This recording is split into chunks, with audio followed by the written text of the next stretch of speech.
Let me know when you guys are ready.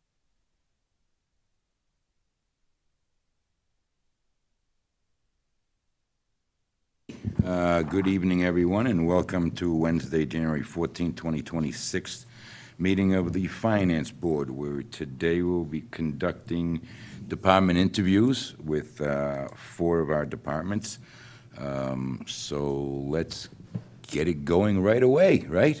Today we have the pleasure of Jennifer Peterson, the town clerk. Thank you for having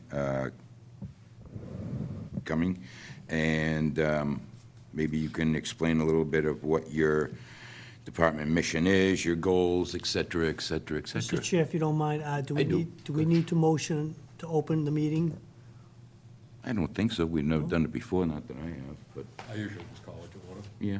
Call Okay, it to order at 5:01. I'm sorry, please continue. So you have the floor. Sure, thank you. Thank you for meeting with me tonight. The goal of the town clerk's office is to provide professional, courteous, friendly service to the residents of the town, as well as other people that we may interact with in the town hall office. Some of the primary tasks are that we run the elections in town, local elections, state elections. We are in charge of maintaining all the vital records in town, which would be your birth certificates, death certificates, marriage certificates, things of that nature. We also handle the annual, you probably all received in your mail, the annual town census, which is, they also call it the street listing. The Commonwealth of Massachusetts has a state law that every town must provide a street listing by, I believe it's might be April 1st of every year. And that's the street list that comes in the mail to all of you. And we compile all that, enter all the data, produce the street list, and then follow up with residents with that. So I'm trying to think of what else we do. So much. We handle all the dog licensing in town, which is big, particularly this week, because it's included on your annual census. So we've been doing a lot of dog licensing. We do raffle permits, yard sale permits, things of that nature. You do marriage certificates, death We do, certificates. marriage, death, Birth birth. certificates. Yep, and we also do marriage intentions. When a couple wants to get married in Massachusetts, they come and they complete their paperwork with us. We prepare their marriage certificate. 3 days later, they come into the office and pick it up, and then we record their marriage and send that into Vital Records in Boston. Yep, See, I'm helping you out, Pike. thanks.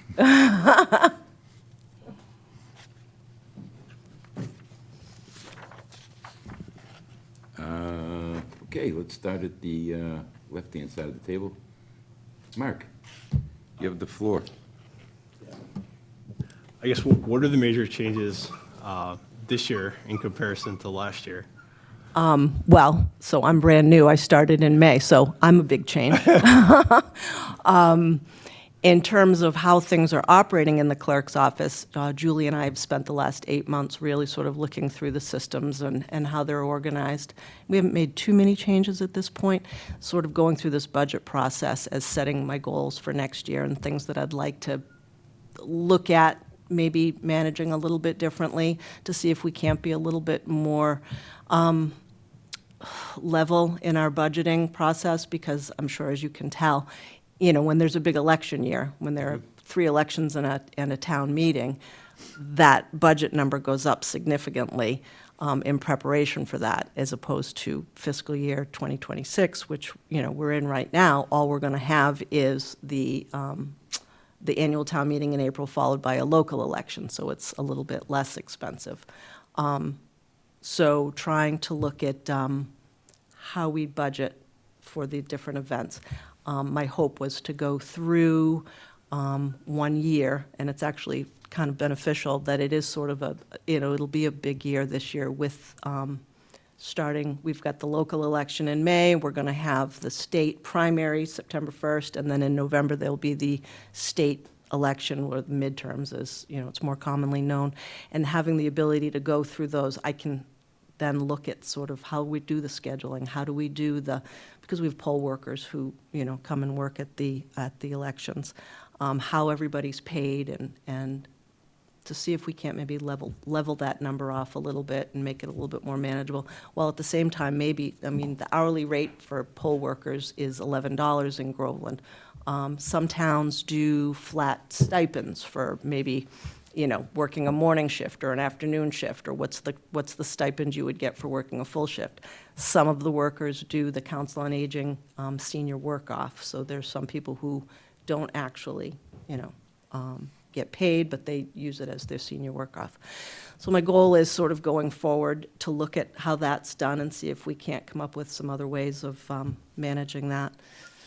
Other changes, we're going to look at one big expense, I think it's kind of a big expense, it's a few $1,000s, is in Massachusetts, if residents do not return that annual town census to the clerk's office, they become inactivated on the voter rolls. They can still vote, but they're inactive. So when you come to the poll, you need to, show ID and get reactivated before you do it. That process, we need to mail a postcard to every individual who was not included on a census. So whereas the census might go to a household of 5 people, and they're only paying for one piece of mail to go out, if that household does not return the census, now you've got to mail and you've got to provide return mail for 5 different individuals. A less expensive way to do that is to send a second census mailing in May, because then you're only paying, again, the one. So that's our hope. We're going to try to work to reduce that number a little bit, so that costs the town a little bit less. That's called a confirmation mailing, if you see that referred to at all in the paperwork. So those are some of the changes that we've. I'm curious, what percentage roughly of the town responds on that the first cut at the So the first cut, it's actually pretty well. It was 89% that wow. we got back. It's just that what happens is that 11% that we don't hear from, it becomes more expensive because of the number of mailings that need to go out, and they go out to different individuals. So I'm really going to try to bump that number if we can get, I don't know. I hesitate to say, geez, let's get 95% back. But if we can just reduce that confirmation mailing cost, I would be satisfied. I think my last one was just, I don't know if it falls on you. I'm a little out of the loop on this one, but I know that there's sort of a committee put together to look at electronic voting machines. Yes. And does that fall into your budget if that goes through, or? I don't believe they've decided or talked about where that budget would come from. It's Okay. not anything that we've built not in into there, this though. at this point. Okay. There is a town meeting, let me get this right, annual town meeting study committee that's meeting. Joe Demore is the chair of that, he's the moderator, and he sort of kicked it off. And there's representatives from different areas of the town. I am on that committee. I was charged with, a lot of the town clerks are familiar with the equipment. So there's been some surveys that all the town clerks in Massachusetts sort of share their information of what they use, what it costs, what they like about it, what they don't like about it. So that's sort of been my part in that group. But we haven't even gotten to the point of how much would it cost to buy the system if it was something that the town wanted to do. And then where that money would come from, because we would also need to know who would be capable of running that system, at the town meeting. So, Sure. Thank you. yep. Adam, your time's up. Time's up, I just started. Hasn't even started yet. See how quick we move around here?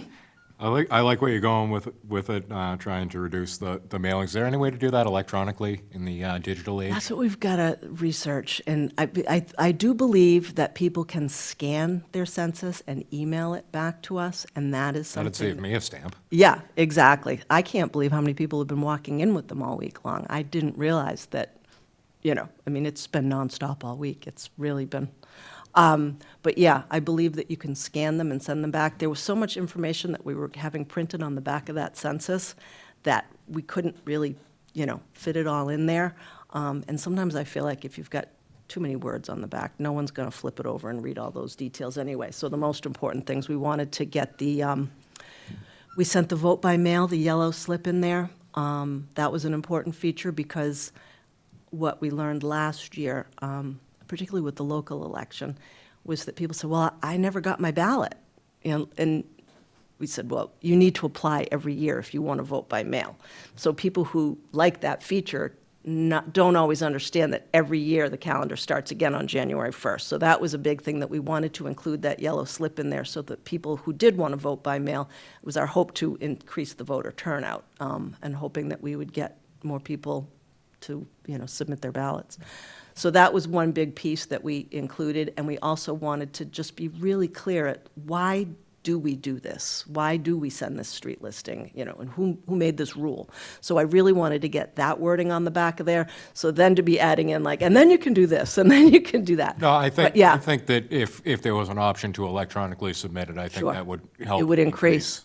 And then also, another thing that we're trying to do, sorry, I keep forgetting to speak into this, is utilize social media a lot more and try to use the website a lot more and get that information out to people. So we could even do, say it's 4 weeks from now, we could say, hey, did you know you can scan that census and just send it via email and see if that gets us a bump in responses as well. We do sort of plan on, weekly. I don't want to, again, it's almost like putting too many words on the back of the census. You put out too many messages on social media and Yeah, you don't want to. the website, they just, their eyes glaze over and they stop reading it. But I do want to just sort of keep nudging people with different messages. Maybe update wow, we've got 46% returned in the first 3 weeks. You guys are awesome, and did you know? And then maybe put something you can return it electronically as well. Just scan it and send it in and, So we're going to try a whole bunch of different things to. I like the innovative approaches. Yeah, just anything, Good, all right, now you're up. Okay, Jennifer, thank you for everything that you do. I've read through your dissertation. Very, very well written. So Thank you. I want to commend you and your team on that. So Thank you. Thank you for that. Thanks. I basically just have 3 points to mention, going back to what Adam and Mark had asked about the census coming back by email. Just a quick question from my perspective, and that is has legal counsel given you any guidance or direction as to the security of either us sending you back to census or you sending out? Because I know there are certain documents that, not only from the town, but even from personal things, that it must be sent by mail and it must be received by mail. I just would naturally assume, being ignorant to the process, Right. census is kind of that way. But have you gotten any As direction on that? long as it's signed, I have not gotten any direction, and I'd be happy to check with Rebecca on something like that. The information that is on the street listing is on the census form. We turn around, and unless it's someone who has requested to remain anonymous, police officers, people who, may be involved in different employment where they don't want their information out there in the public. But a lot of the name, the address, and who lives at that address gets published in the street listing book every year. So there's not too much out there, other than, your voting party you might not want shared. That may be something that would be more confidential. Yeah, for me personally, there's nothing on my census that I Right, consider that's that, privilege. Sure. I understand party affiliation, Right. especially in today's sure. Climate, environment. People are afraid to, admit to things. Sure. So I understand that, but I'm just, from a very macro level. right. That would be my only concern. with Yeah, that. I don't believe that there's a problem with taking it electronically, but I am happy to just double-check that Okay. information. My next question is the aspects of the vital records. I know the previous town clerk was looking into things like scanning documentation, hiring outside resource. Whatever it is, what's the status of that at this particular point? And- So last year, Beth was able to, with the Community Preservation Committee, which she secured funds, and we sent out all of the annual town reports from 1850 to 2023. They all got sent out to a company called, well, it doesn't matter what it's called, but it's a company in New York. And they scanned all of our annual reports. And then that was all returned to us under budget in September, and we've uploaded all of those onto the town website. So now we are looking at what other documents are held in the vault that are, that would be valuable to the public. I tend to think of sort of genealogy type stuff. There's a lot of stuff that people are interested in knowing. I have found some old books that the town has with old birth records and, the old logs where they were written in, the 1895, and it writes out. But some of those books are already available online, so that sort of seems like it might be, redundant and not necessary to spend that money. But we are looking at different things that would be helpful for people to be able to access online.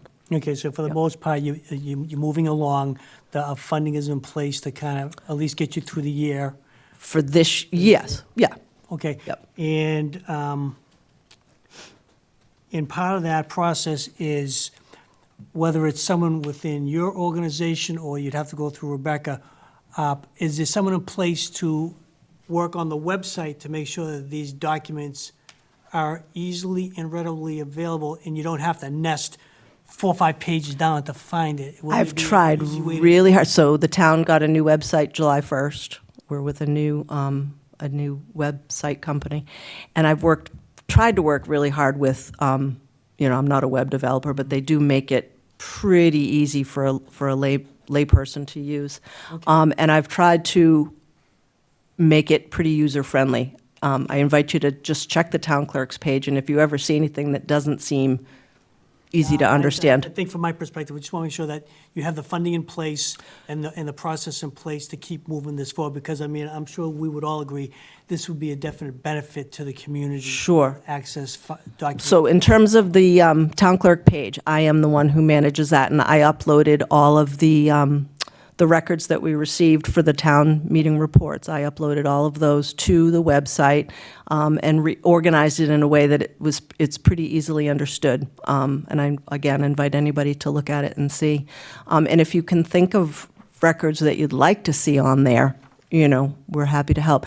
There are all of the records are in the town clerk's office now for vital records, birth, death, marriage, all of those things.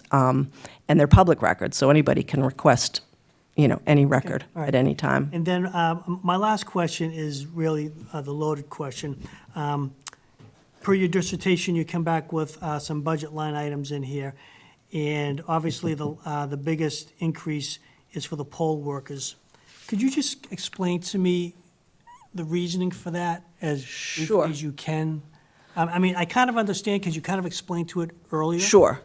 But just for people at home that Sure. didn't understand it, if you could explain. Well, some years you may only, like this year, so fiscal year 2026, which we're in right now, the only election that we are running is the local election on May 4th, and town meeting would fall into that category as well. So we only need a couple of people at town meeting with the poll pads to check people in. So that's a couple $100.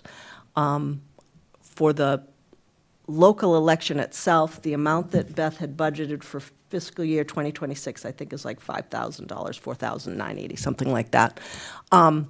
But each election is about $5,000 if you're fully staffed. Now, she had in the past, it seems, come in under budget in all of those cases. But when speaking with Rebecca and talking with some other town clerks who have sort of been through this more often than I have, our rationale was to follow the schematic or the method that Beth used to budget for fiscal year 2025, when there were 3 elections plus a town meeting.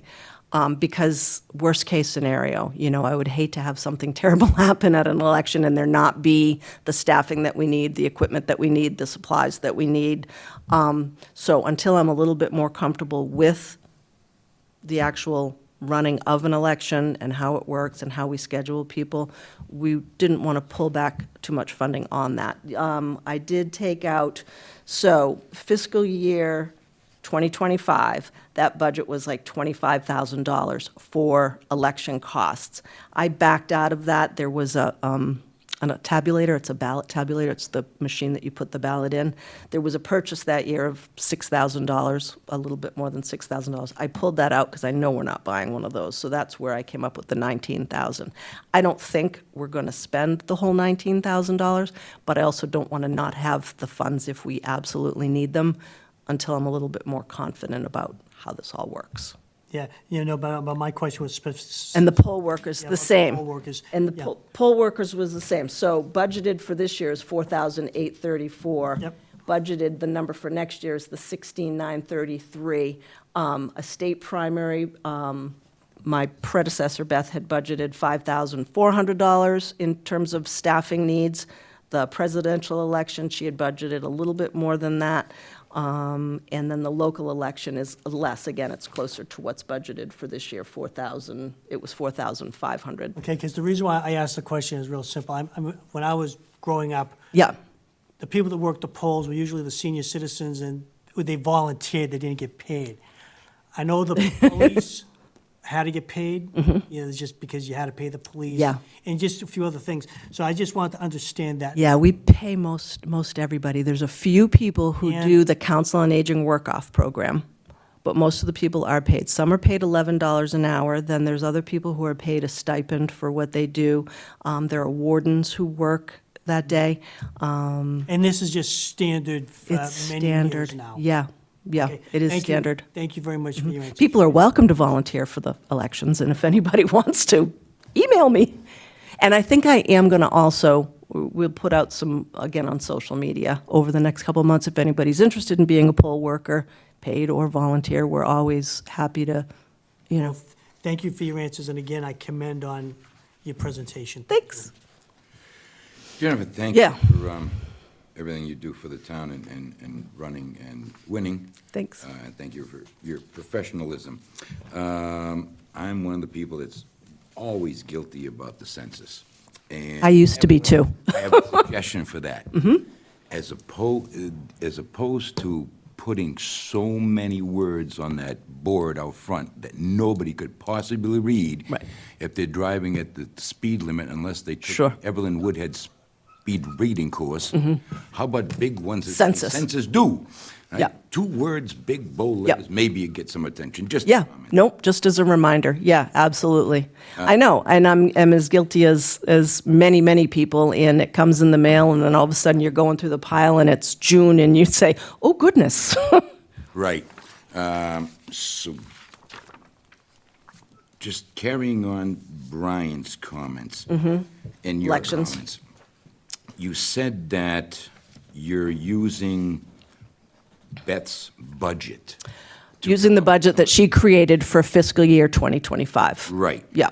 Now, that fiscal year is to bed. Yes. So wouldn't it be better now to use the historical actual costs of those as a better determinant of what the projected cost may be? Sure, it very well could be, but having never done one of these before, I wasn't sure which way to go with it. So in my conversations with Rebecca, I said, I know that in the past, that amount of money has not necessarily been needed. What's my approach here? Should we prepare worst-case scenario and then hopefully and likely not need to spend those funds? And that was sort of the takeaway that I got, was that, until I'm a little bit more experienced in that realm.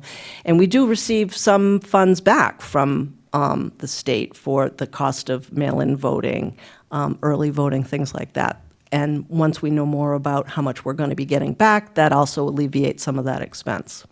So the poll workers number and the election expense figure you have noted are based more on historical budgets than Historic budgets. actuals. Yep, I can tell you the actual. I can, so, Difference. That's what I'm asking.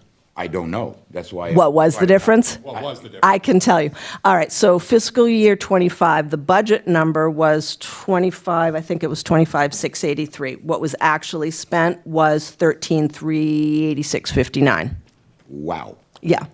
And so I hope to be able, and now what I'm budgeting is 19,333, and I'm hoping that, we end up in a similar. I'm sorry, Mister, could you repeat the first number, please? Yes. 25. So it was 25, let me find an actual budget forms, because That was for I 2000. crossed the number out. I'm not positive. It was 25 something. All right, We'll say 25K, make it round. Yeah, that's fine, And- that's And fine. 13. 25.6, and 13,386.59 was what was Was the paid actual. out. So you- So 12,000 was Almost not double. spent. Yeah, that wasn't spent, That wasn't spent. So- right. And I'm hopeful that that's what happens again. Well, here's my problem, and don't take this. Nope. personal. I have this with my Sure. managers at work. I know what you budgeted for, and I get it, but what you actually spent is half of what you budgeted for, and now you want that double what you actually spent again. But how do I fit that in my budget? You know what I mean? Right. I've always relied on actual historical Sure. figures. Sure. You know, I walk into a new place, I don't know what you spent on insurance last year, so I'll look at the last 5 years. Right. And say, these are the actual costs. I Right. don't care what you budgeted for, this is what we actually spent. Now, I'm gonna base my next year's budget on what we actually spent in the next 5 years with a projected increase of X Right. on top of that. I wouldn't necessarily use a budget that may be so far as this one is off the rails. Right. To formulate my next budget, because as it looks, I'm gonna be off by a mile when I'm done, right? Right. And a budget that's so tight as these are going to be, I'm looking for every single. Sure. I'm looking to pinch a penny to Lincoln's nosebleeds. Sure. Well, we did speak, when I was meeting with Rebecca and Ellen, we met last week, and Ellen expressed also, you get some election years, you've got one election, another one, you've got three. So it can't be it will never be flat. Yeah, right, But our yeah. goal would be to maybe try to level off maybe some, so it's not such a sharp, descent and rise. I did bring it down to the 19,000, subtracting the cost of that tabulator. It still does not bring you down to the 13,386. I would be so fearful of coming up short. I would never budget for a number of 13.3. Yeah. Because that was your actual cost. Sure. And that was 2 years ago. Sure. But if I would figure a 20% increase on that, Mm-hmm. my number would come out to a little under 16, roughly saving about $3,000 on the budget. Yep. If the expenses were calculated the same way, I'm sure I could save a couple of thousand, maybe not a couple of thousand, but I'm sure I could claw back a little bit more Mm-hmm. there. So that's what I'm, Sure. I don't know, maybe. I understand. I'm just worried this budget's gonna be so tight. that, Right. It's better now to start with Right. where can we realistically, and Mm-hmm. use more realistic numbers than budgetary numbers that turned out to be wildly Right, overprojected. I think my time is up, so I will stop, and we'll start back at this end. Brian, give us 2 minutes for any follow-up questions on that, if you would, please. No, you answered all my questions. Okay. Thank you for that. I'm sure as the committee, we will very fiercely go through this and. Sure. and try. Apologies, I think the mic is muted. Oh, I'm sorry. I'm sorry, I apologize. We will go through your budget as fiercely as we can to try to give you everything that you need to be able to operate the town correctly. Great. So, I think you meant Thanks. fairly, not fiercely. yeah. Adam? And I'll just run a small segment of the town. No, I mean, I'll echo Bill's concerns about, Sure. you know, asking for twice what we may really need. Right. Maybe dial that into something more realistic, but other than that, good. I don't have anything, thank you. Okay, thanks. Yeah, other than that, if, that would be my main, or how I would better do this is I would build it from the bottom up, say. Sure. How many people, how many hours do I expect to need? Right. How many people are needed for those hours? What is the cost for those people, and build it from the bottom up? Right. And then come up with a more realistic expectations. If I need 3,000 hours at $11 an hour, that calculates to Y, or, you know, whatever the calculation could be. I think that would be, give you a closer estimate of what the real number would be. Sure. As opposed to grabbing that number. I gotta be honest with you. Sure. That Right. number is just so far out of the realm of what we actually spent. It would cost, you know what I mean. I do. All right. Mr. Chair, I just have one last question to ask. You got another question? Guys, real fast. You had your 2 minutes, man. Come on. All right, come on. You sat with Rebecca in preparation of this document that you provided to us, and she's, I met with And- Rebecca and Ellen, Ellen, the town accountant, last Tuesday. okay, thank you. That was it. Hopefully that was painless, It was. painless as possible. Yeah. We appreciate, speaking for the committee. Sure. We appreciate your time, your efforts, everything you do for the town. It was a very well-presented document. I kudos to you for presenting it. I agree with my colleague, and thank you for all your time. And All right. we will, I guess you'll We'll s- we'll figure See it how out it as we rolls go. out. I can't make any decisions now. I'm not, you know, Sure. we're a body. Yep. All right. Thank you. Thank you. Thank you.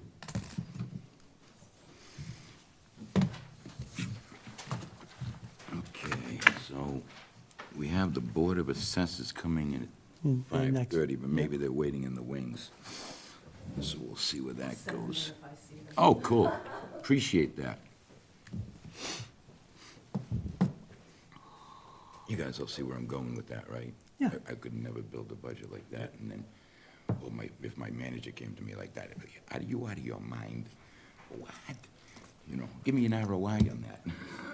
Well, especially now where the budget is just, money is all over the place, so we need to bring some control in. It's, Well, we made it by $100 last year, so. it's not so much control, it's, Dollar's gonna matter, yeah.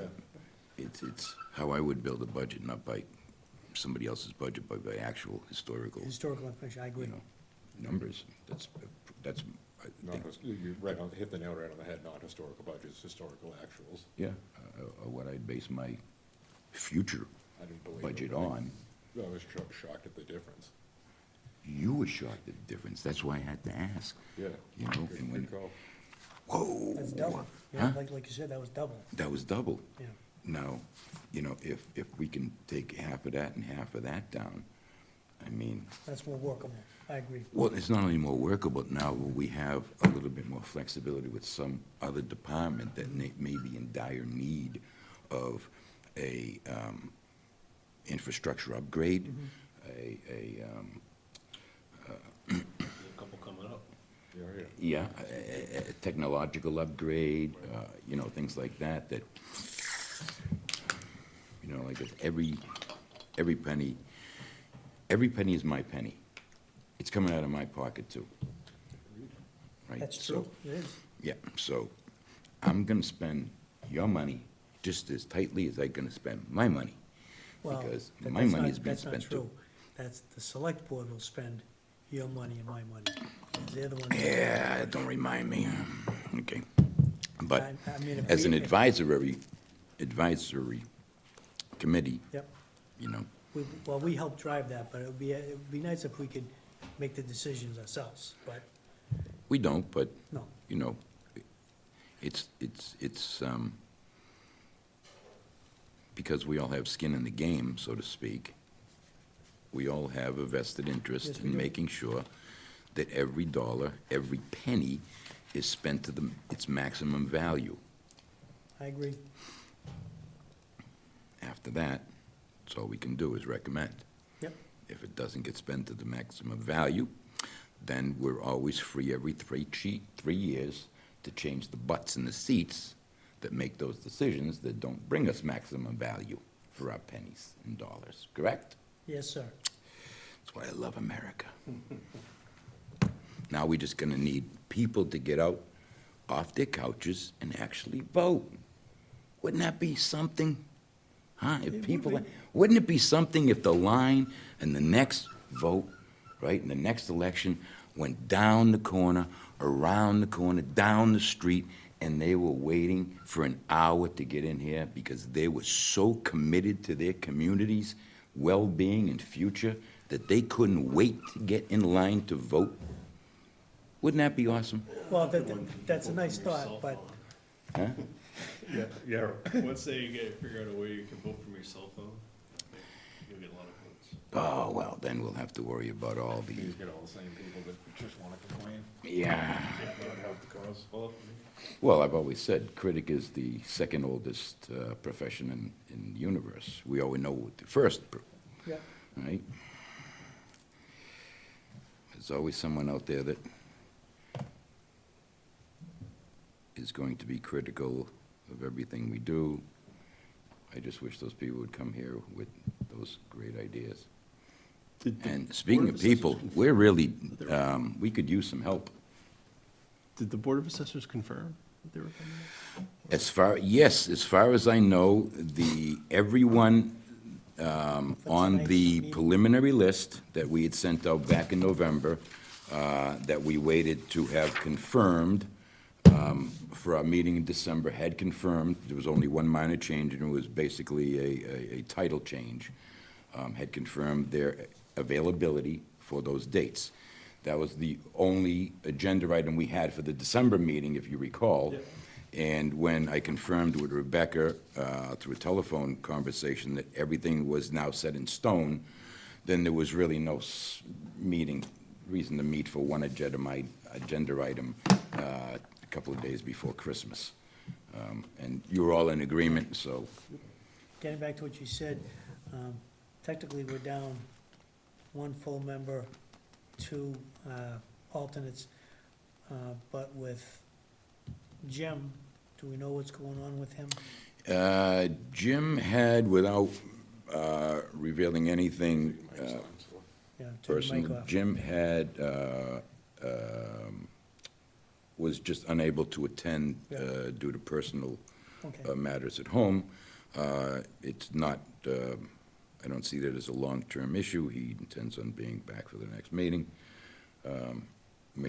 Melissa was a one-time thing because her husband was called away to Philadelphia for some kind of sales or whatever, so she was unable to attend due to her childcare issues at home. You know, we lost a very valued member in Ruth. Yep. We haven't been able to replace yet. So I really want to thank the 3 of you, because if you hadn't committed to being here tonight, we wouldn't have been able to have this meeting. Now, I wonder if one of us should go out and, maybe it's me, can we take a break here for a moment? Oh, you know what? I got a better idea. Jump ahead and get some. Let's approve the meetings. Let's jump ahead, let's not waste some time. So has anybody had a chance to review the minutes?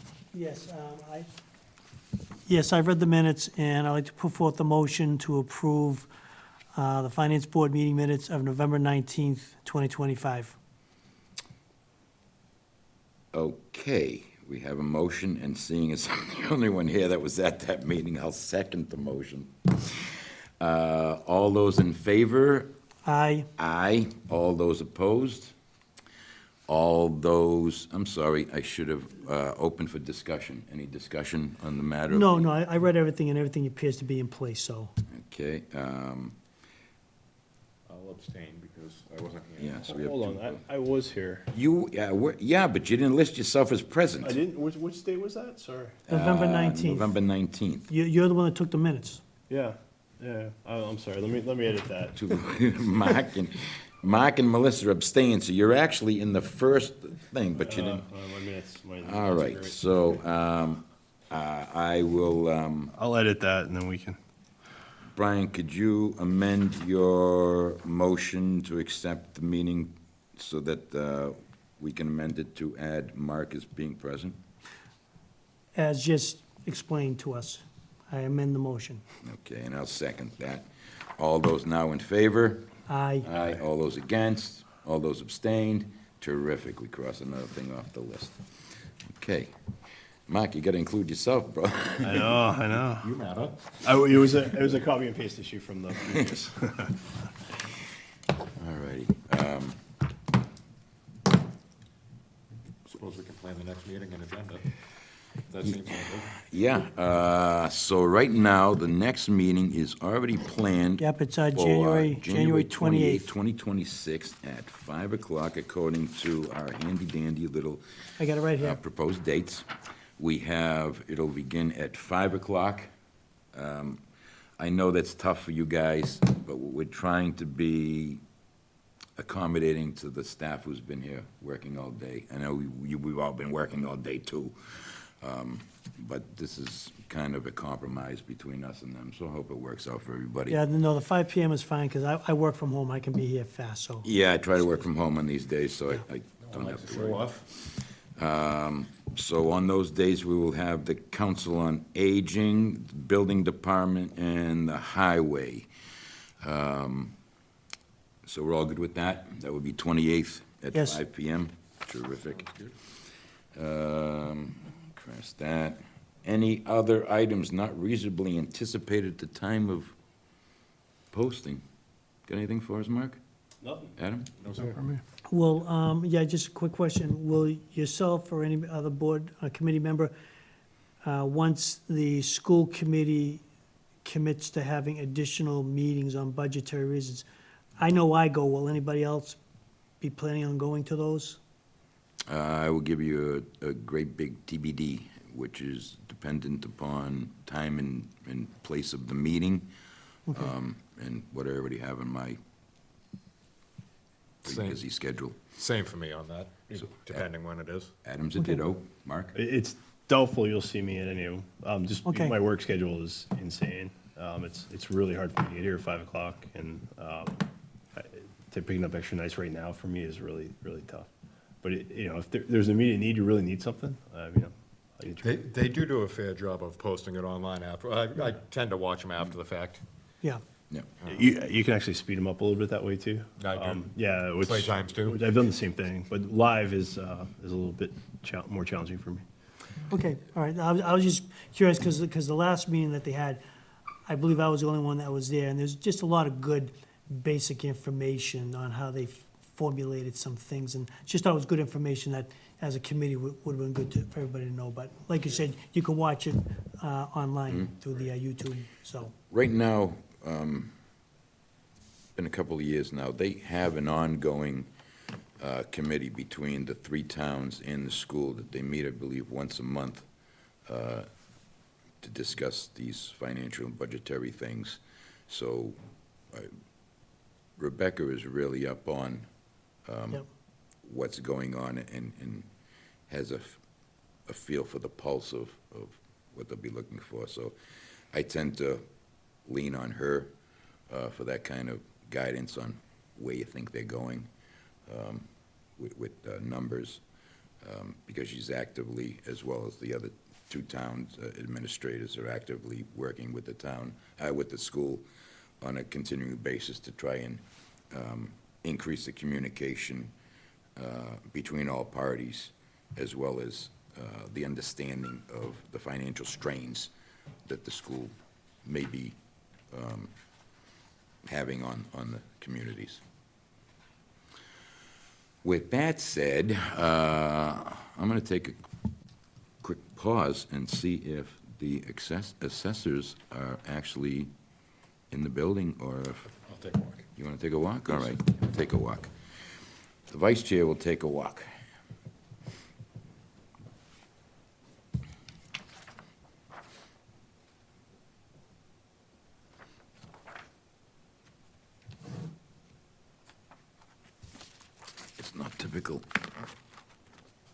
typically these are, nothing. Lights out, no one's home. Okay, so we obviously have what Cool Hand Luke would describe as a failure to communicate. That's right. So we will mark that as, Make the suggestion if, to Absent. add them on to the next one if they need to, I mean, that thing's pretty cut and dry, but add them on at the end of the next meeting. yeah, we could, because the next It won't take long would be to run through this. 6:30, so it should, so we will mark them as absent.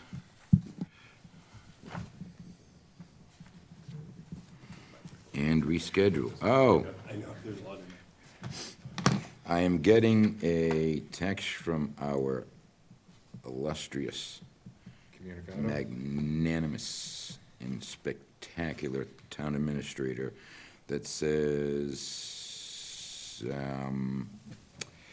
Julie, did not look at the schedule. I just got a text from a viewer. You were waiting for her, so she isn't going to be there. Yes, we have ascertained that. So we will try to reschedule that with her in the future, possibly at the next meeting at a 6:30 time slot. We'll see what works out. Geez, I wish Chief Gillen isn't out there right now, huh? Call 911. Yeah, huh?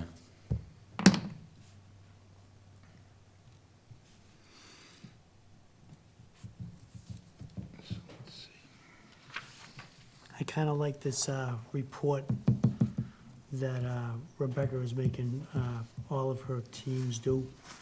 And then she puts it into this one report. Oh, I kind of like that. It kind of this is pretty similar to what cones every, you know, it kind we've of seen brings in the everything past. down. Only she So, had it in binders with different sections. Yeah, But either way, it works fine. As long as I've got numbers to look at, I'm happy.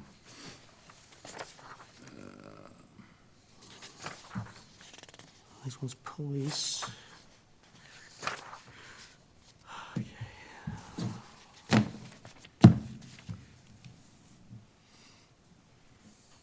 Were you given a reason why Rebecca chose not to be at this meeting or any future meetings as it pertains to the budgeting? There's really no need for her to be here.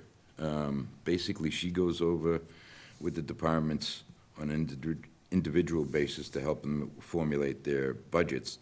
And then it's basically up to the department heads to plead their case. Okay. She really doesn't have much to do with it after that, and I see no need for her to just sit here and hang around Okay, if they can't plead their own case.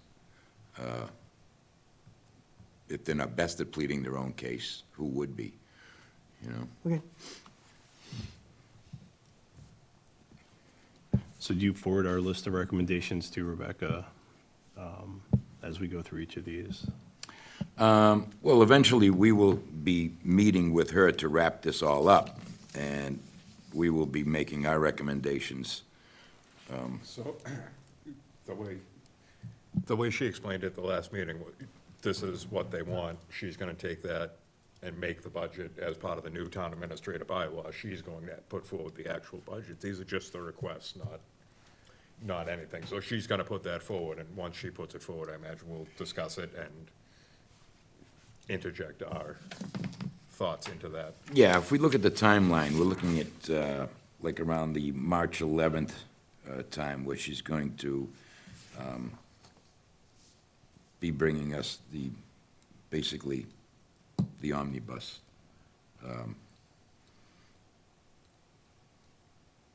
That we can basically try to digest and see where it lands us, positive or negative, and then what we do after that to mitigate any deficiencies. Hopefully there's none. Now, the nice part is Rebecca's hopeful that the school will provide their numbers earlier in the fiscal year than has been experienced in the past, which will help us, you know, because those numbers usually come in so late that we've got to really, They're hard to plan for. And it ripples into some of the other things that she's trying to do. yeah, and it turns us into gymnastics trying to, figure, okay, they did that with the ESSER grants a couple of years ago. I have letters from the school, yeah, hey, no problem, it's $250,000, and threw that into the budget, and at the last minute, took that right away and said, deal with it. But we got a letter saying, you got, hey, yeah, well, you don't have it anymore, and deal with it. All righty. We have our next victim, looks like. Is that Chief Gillen? Chief, come right on in. No line, no wait. Yes. Unfortunately, yeah, right there.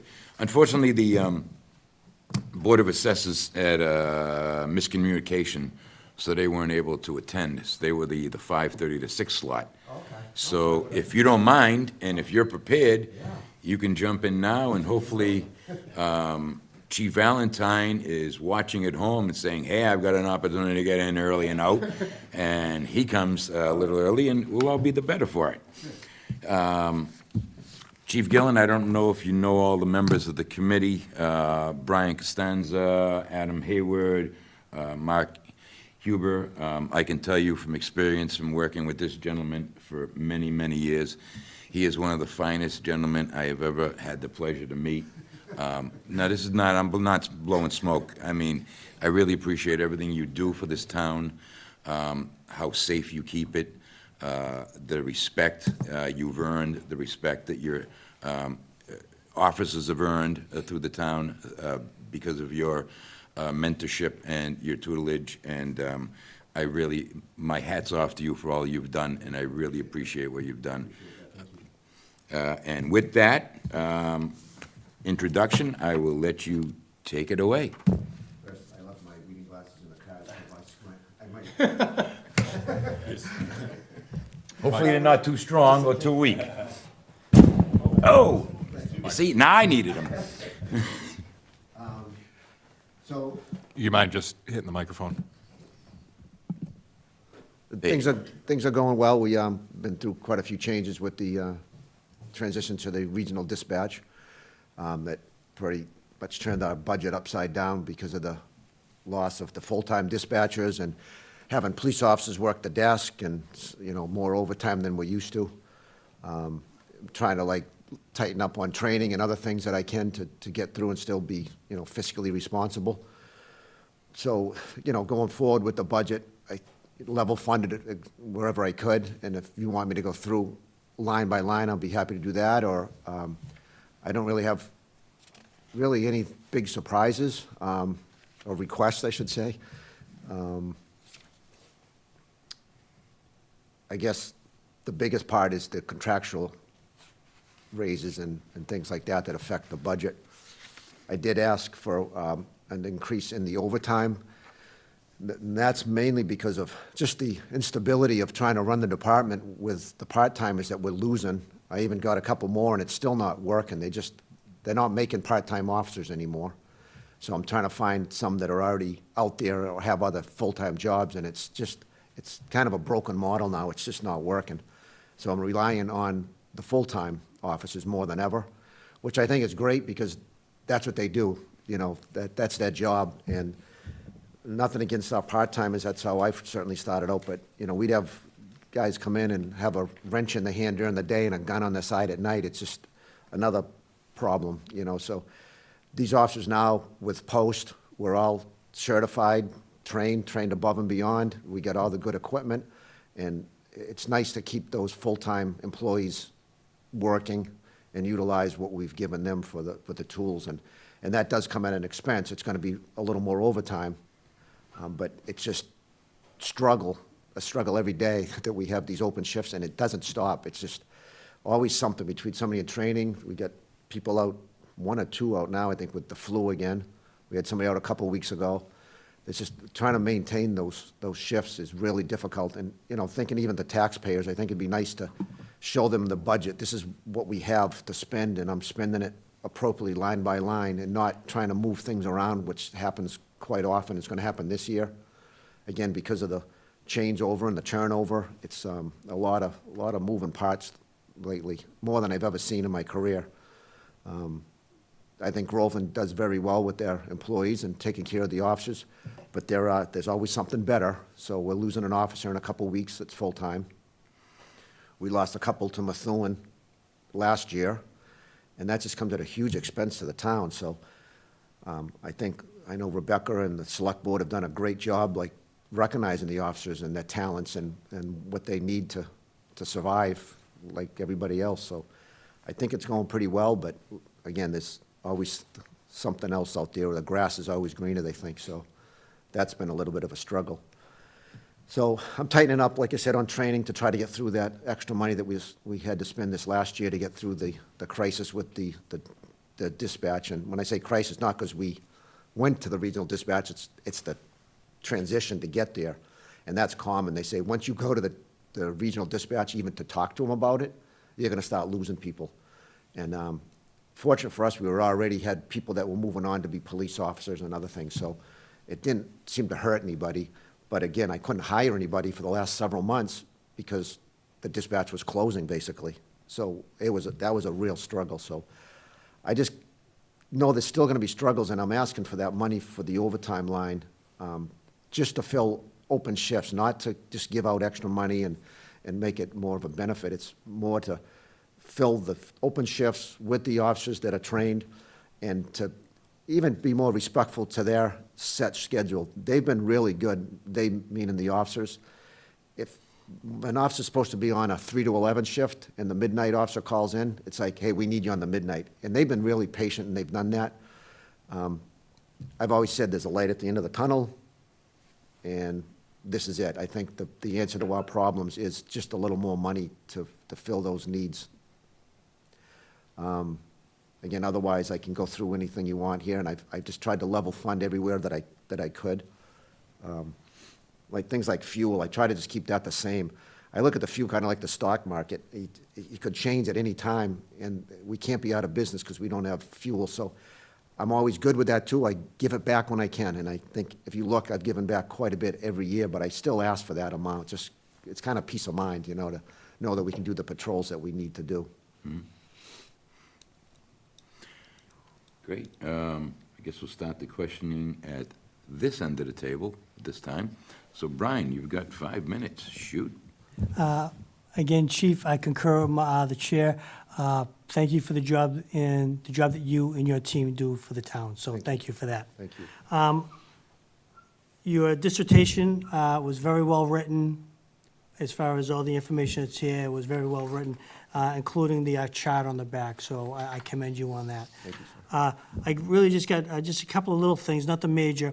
The regional dispatch, functionally, how's that been working since it came online and things are kind of going through them? It's great. We just had a meeting a couple days ago, and we actually told them how impressed we are.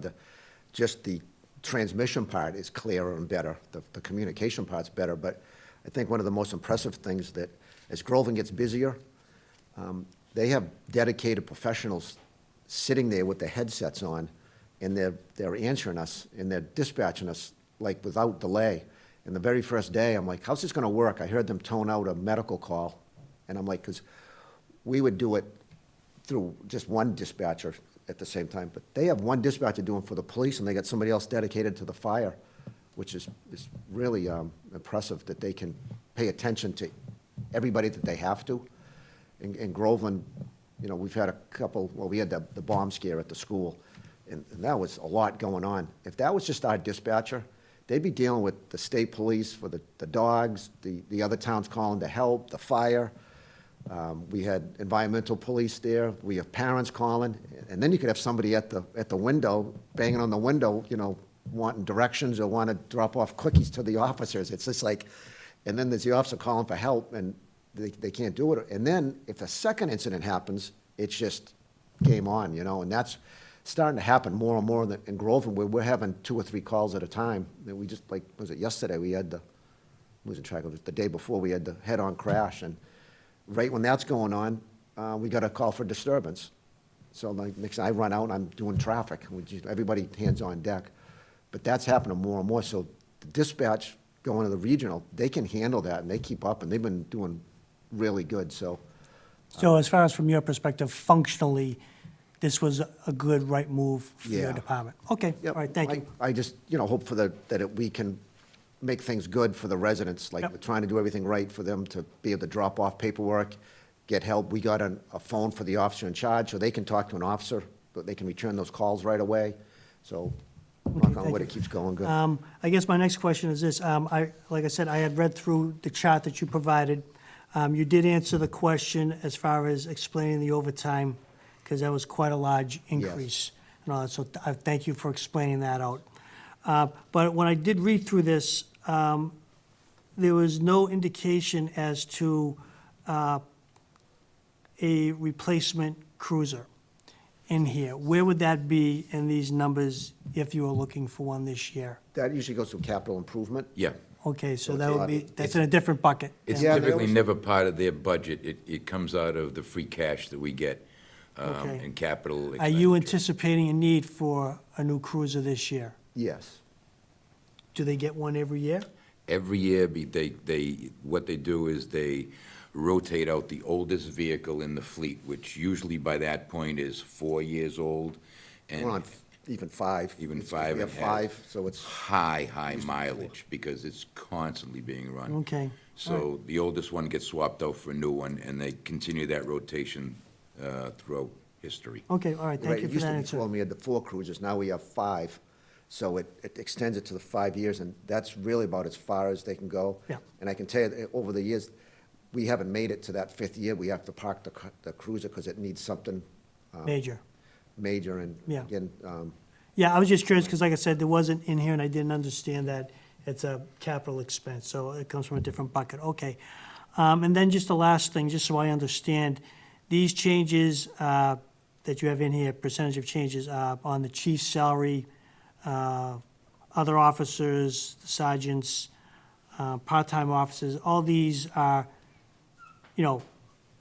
pretty good bumps. These are just industry standard and contractual agreements that are in place? yeah, so Okay. all the salaries, except for the part-time, would be under the personnel bylaws. Yep, That if they do yep. grant that COLA of a 2%. But everything else you see, mine and all the officers, was all contractual. Contractual, okay. Yeah. I just want to understand. Yep. Other than that, again, thank you, Chief, for everything that you do for the town. Thank you, I appreciate And for this presentation. Okay, thank Thank you. you. Awesome, 5 minutes, you good. Take it away, Adam. All right, I just want to follow up, and quick question. I see we're asking for more overtime to cover part-time officers, but we're also an increase in the funding for part-time officers. Kind of explain that to me and make it Yeah, make sense. so even with the part-timers, we were cutting and cutting that amount because we needed the money elsewhere. And I know when I sat with the town administrator, he said, it's cutting it really close. I think we're gonna be in trouble. But we agreed, let's just try it and see. And we are cutting into that. If there was a savings there, that would certainly could be used to come back to the town, but I need the money for the part-timers, especially if I don't get all the overtime for the full-timers. I need to fill the shift somehow, so I'm trying to do it between the two. So it's kind of going to be time-tested, like, do we get the money for the overtime, and then I don't need the reserves as much, the part-time officers? It's just been a real problem trying to get the part-timers to work. All of them are either retired or have other full-time jobs, and I think, again, that we just need to start relying on the full-time officers and not rely on the part-time. So, I mean, I'd even be open to maybe reduce that and put it towards that request for the overtime, and maybe. That's kind of where my head was going with it. Yeah, and I think that'd be fair to be reasonable, because I want it to work. It's just, I don't know what I'm gonna get for overtime, so I hate to assume and cut that money, and then I don't have the money to run the department. I mean, on another side note, the officers have been, I did touch on it, they've been moving around and doing their shifts, and contractually, they really should be on the shifts they're working. But again, in the need of public safety, I can say, hey, I need you here. And they've been pretty good with that, but it's hard after a while, even for morale or just out of respect to them, to let them know their work schedule, what it is, and not keep doing last minute. And that's what they are, because they're call-ins, or, you know, a lot of them are sick, or something changes last Yeah, well, minute. that was gonna lead into my next question was, you know, are you thinking you're gonna have some burnout with, you know, doing all this extra overtime? It could, yeah, but that's, if we can get the happy medium with, still get those part-timers in there to fill Yeah. in, or, I mean, one of my goals with the plan, it's just, I haven't been able to get there because we can't keep retaining the officers that we need, because the academy, we have one in the academy now, it's 6 months he's in the academy. So if I can get a full complement, we're gonna have the officers, like on a 3 to 11, there'll be the 3 officers, and we could run 2 in those situations now and then. And one of the reasons for that investment in that 3rd officer was to save overtime and part-time money. I just haven't been able to get there, you know, to fully implement that plan. If that gets in place, you'll see that I won't be spending as much overtime or part-time money. That's the plan. And how close is that to actuality? Well, so I have one he just started the academy a couple months ago, so now I gotta wait 4 months, and then you do a couple months of FTO before Yep. they can start working, so that's several months out. And then I have an officer leaving for a city, the 25th of this month, so now we're in the hole again. So now, Gotcha.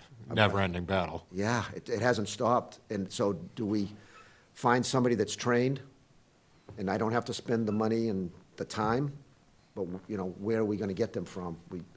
We're lucky to get, one of our last officers worked out really good.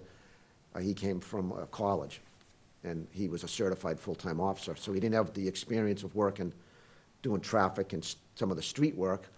So we took the time and trained him, and he was worth the investment, but we didn't have to spend all that money on him, so That's a it's just. worthwhile approach. Yeah. If it it's just- works. The industry's changed. There's just not a desire to be a police officer like it used to be, and we're struggling to find good people, and I don't want to cut us short, so to answer your question, that isn't stopping. Fair enough. Yeah. I'm good. All right, Mark? I also just want to say thank you right up front. You guys are doing a great job, and I think, you know, I've been here a couple of years now, and every year you come in and you really do pinch those pennies and you make things work. Yeah. And I just had one question, not necessarily related to the budget, but I think last year you had mentioned that you lost 2 people a year ago. From what I remember, might have been related to pay, but it was also, I think there was some opportunity maybe that at least one of them was going after, maybe from part-time to full-time or something. But this year you said you're about to lose another one. Is that purely based off of pay, or is that just opportunity? It's opportunity. What I'm hearing is, and they even struggle, I've heard that they like it in Groveland, they don't want to leave, but there are some places are doing sign-on bonuses. And again, the Methuen, those 2 officers were from that area.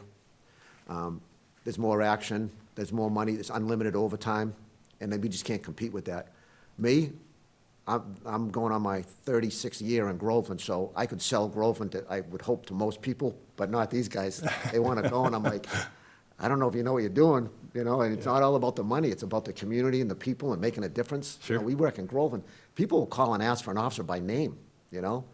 And when we're out there in the mean streets of Groveland, people aren't throwing bottles at you when you're trying to help you. You might get a gesture now and then, but it's a pretty good place to work. It's a nice community, the nice people. I feel like our community supports the police, and so I'd stay here, but, you know, you can't hold people back if they have another opportunity. But it's coming down to money is what I'm told, Yeah. more than anything. And the one this year was also probably, Yeah, so it's, I don't know the figures, but it's like 20 or 30,000 there's a range that can make more money like that. there's So a it's- gap, yeah. Yeah, Okay. so we're working on it. Again, I That's good think to know. Rebecca's done a great job with like recognizing the needs, like the educational incentive. A lot of towns are going back to that old Quinn bill. And we didn't even have any recognition for a master's degree, so now we have something, but you gotta know the restraints, and there's other departments that need money too, not just the police, so Sure. we gotta take baby steps, and we'll get you there, and so that's been a little struggle, but it's working, we're getting the pay up. Yeah, closing that gap. That's good. Yeah, That's good. yeah, I think we're in the game, you know, we're not the highest, but we're not the lowest either. And again, you gotta think of your commute, your community, the people that are around you that care about you, that will help you, and, you know, we take care of each other, so. But I think it's gonna keep happening every so often, and it's happened to everybody all around us. So, All right, thanks. you're welcome. All set? Yes, awesome. It's a shame that, what you're saying, that you have some staffing issues. I always look at this community as kind of like Mayberry. Yeah. Where most of the officers could probably carry the bullet and the gun, because they don't really need it around Yeah. here. I guess you have a lot of adrenaline junkies that really need they want to go to these big cities and get shot at all the time, I guess. I don't know. Me, I'd rather be here and not get shot at. A lot of but the okay. officers that have been here for a while are grounded, they're staying. You know, it's some of the newer, younger ones that are in that. And that, I found it's in any industry, you know, like engineering or whatever, office work, that people are allowed to bounce around more than ever. You know, when we started, you stayed, and that was your job. It's different now. Yeah, staying somewhere 50 years, getting the gold watch and the pension, those days are long gone. Yeah. It's too bad, but that's the way the world is moved toward. Yeah.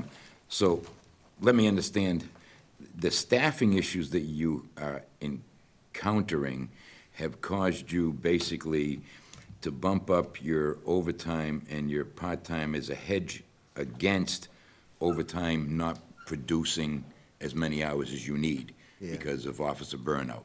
So you're kind of padding the part-time officers a hedge against that overtime pushback. Yeah, and I try to fill all shifts first with part-time, because there's a savings, obviously, and that's our first opportunity. And when that doesn't work, I mean, the one thing, I don't want an officer working alone, and I just did it the other night where I had an officer just, instead of doing, because we're spending a lot of money right now, said, have the officer that's working 3 to 11 stay till 3 in the morning.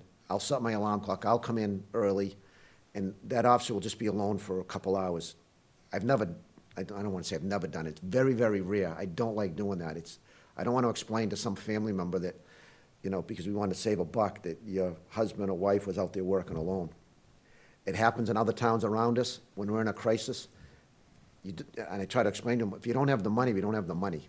It's illegal for me to spend money that I don't have. So trying to get creative, I don't like doing that, and I did it. I've been stepping up more than ever, just going to those calls and being the second officer even when we have to, or we're just trying to make it work. And this money would get it back to where it should be for the officer's safety and to serve the community to the best ability we can, and they deserve it too. There's a call to be able to have a couple officers go to that house, you know, and right now, we're just kind of rolling the dice a little bit, but like I said, we're getting by. I don't want to exaggerate it that it's that big of a problem, but it does happen now and then, and none of the officers like it either. They don't want to work alone. They've made that clear, and I support that, but if somebody calls in sick or somebody gets hurt, you know, that happened, an officer fell yesterday, and luckily she'll be back in a couple days, but on the ice, and next thing you know, I'm stepping up. Yeah, that's a dangerous situation to put an officer in out there alone. I mean, I know most companies won't allow a person in a factory or an office to work alone just Yeah. for that same reason. If something happens, there's nobody there. It could be hours, if not days, before somebody would find that person if something would have happened. So I never want to see an officer put in that It isn't situation. funny, but I can tell you, it's almost creepy, because, like I said, I've been here a long time. I've never been in that building without somebody else in it. So the other day, I come in real early, and I'm like, almost looking, like, where is it? Like, there's nobody here. It's very strange, but so now if you have an officer even alone, it doesn't feel well, goes in, there's nobody there to even be there with him, you know, that's a change when you ask about the dispatch, Yeah, you almost want to have somebody arrested all the time, and they just have somebody have the lights on. well, you, Not that I'm volunteering, no, by the no, way. but you speak of that, I should probably, thank you for saying that, though, because we talk about the overtime. Now, the other problem, officer safety is probably one of the most important things to me, that and serving the people, right? If we have an arrest now, especially if it's a bad guy, there's nobody to watch the detainee. So you have to have an officer stay in the station until that person gets bailed, and hopefully they do get bailed. Somebody has to stay there by law and check them every 30 minutes. You have to go by and do a wand or fob. So now you need at least the 2 officers in there to book somebody that, even if they're not aggressive, an officer shouldn't be in there alone booking a detainee. So now there's nobody on the street.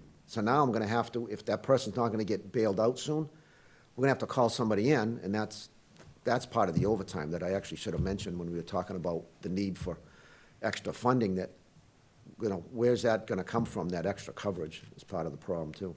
Is there any opportunities to use detention centers in neighboring communities to hold these individuals, so that you're not tying up an officer? Yeah, good idea, but they don't have anybody they don't have like a house mouse, all these departments are all, like West Newbury might only have one officer on at a time, or Merrimack's, has one or two, and Georgetown might have two or three.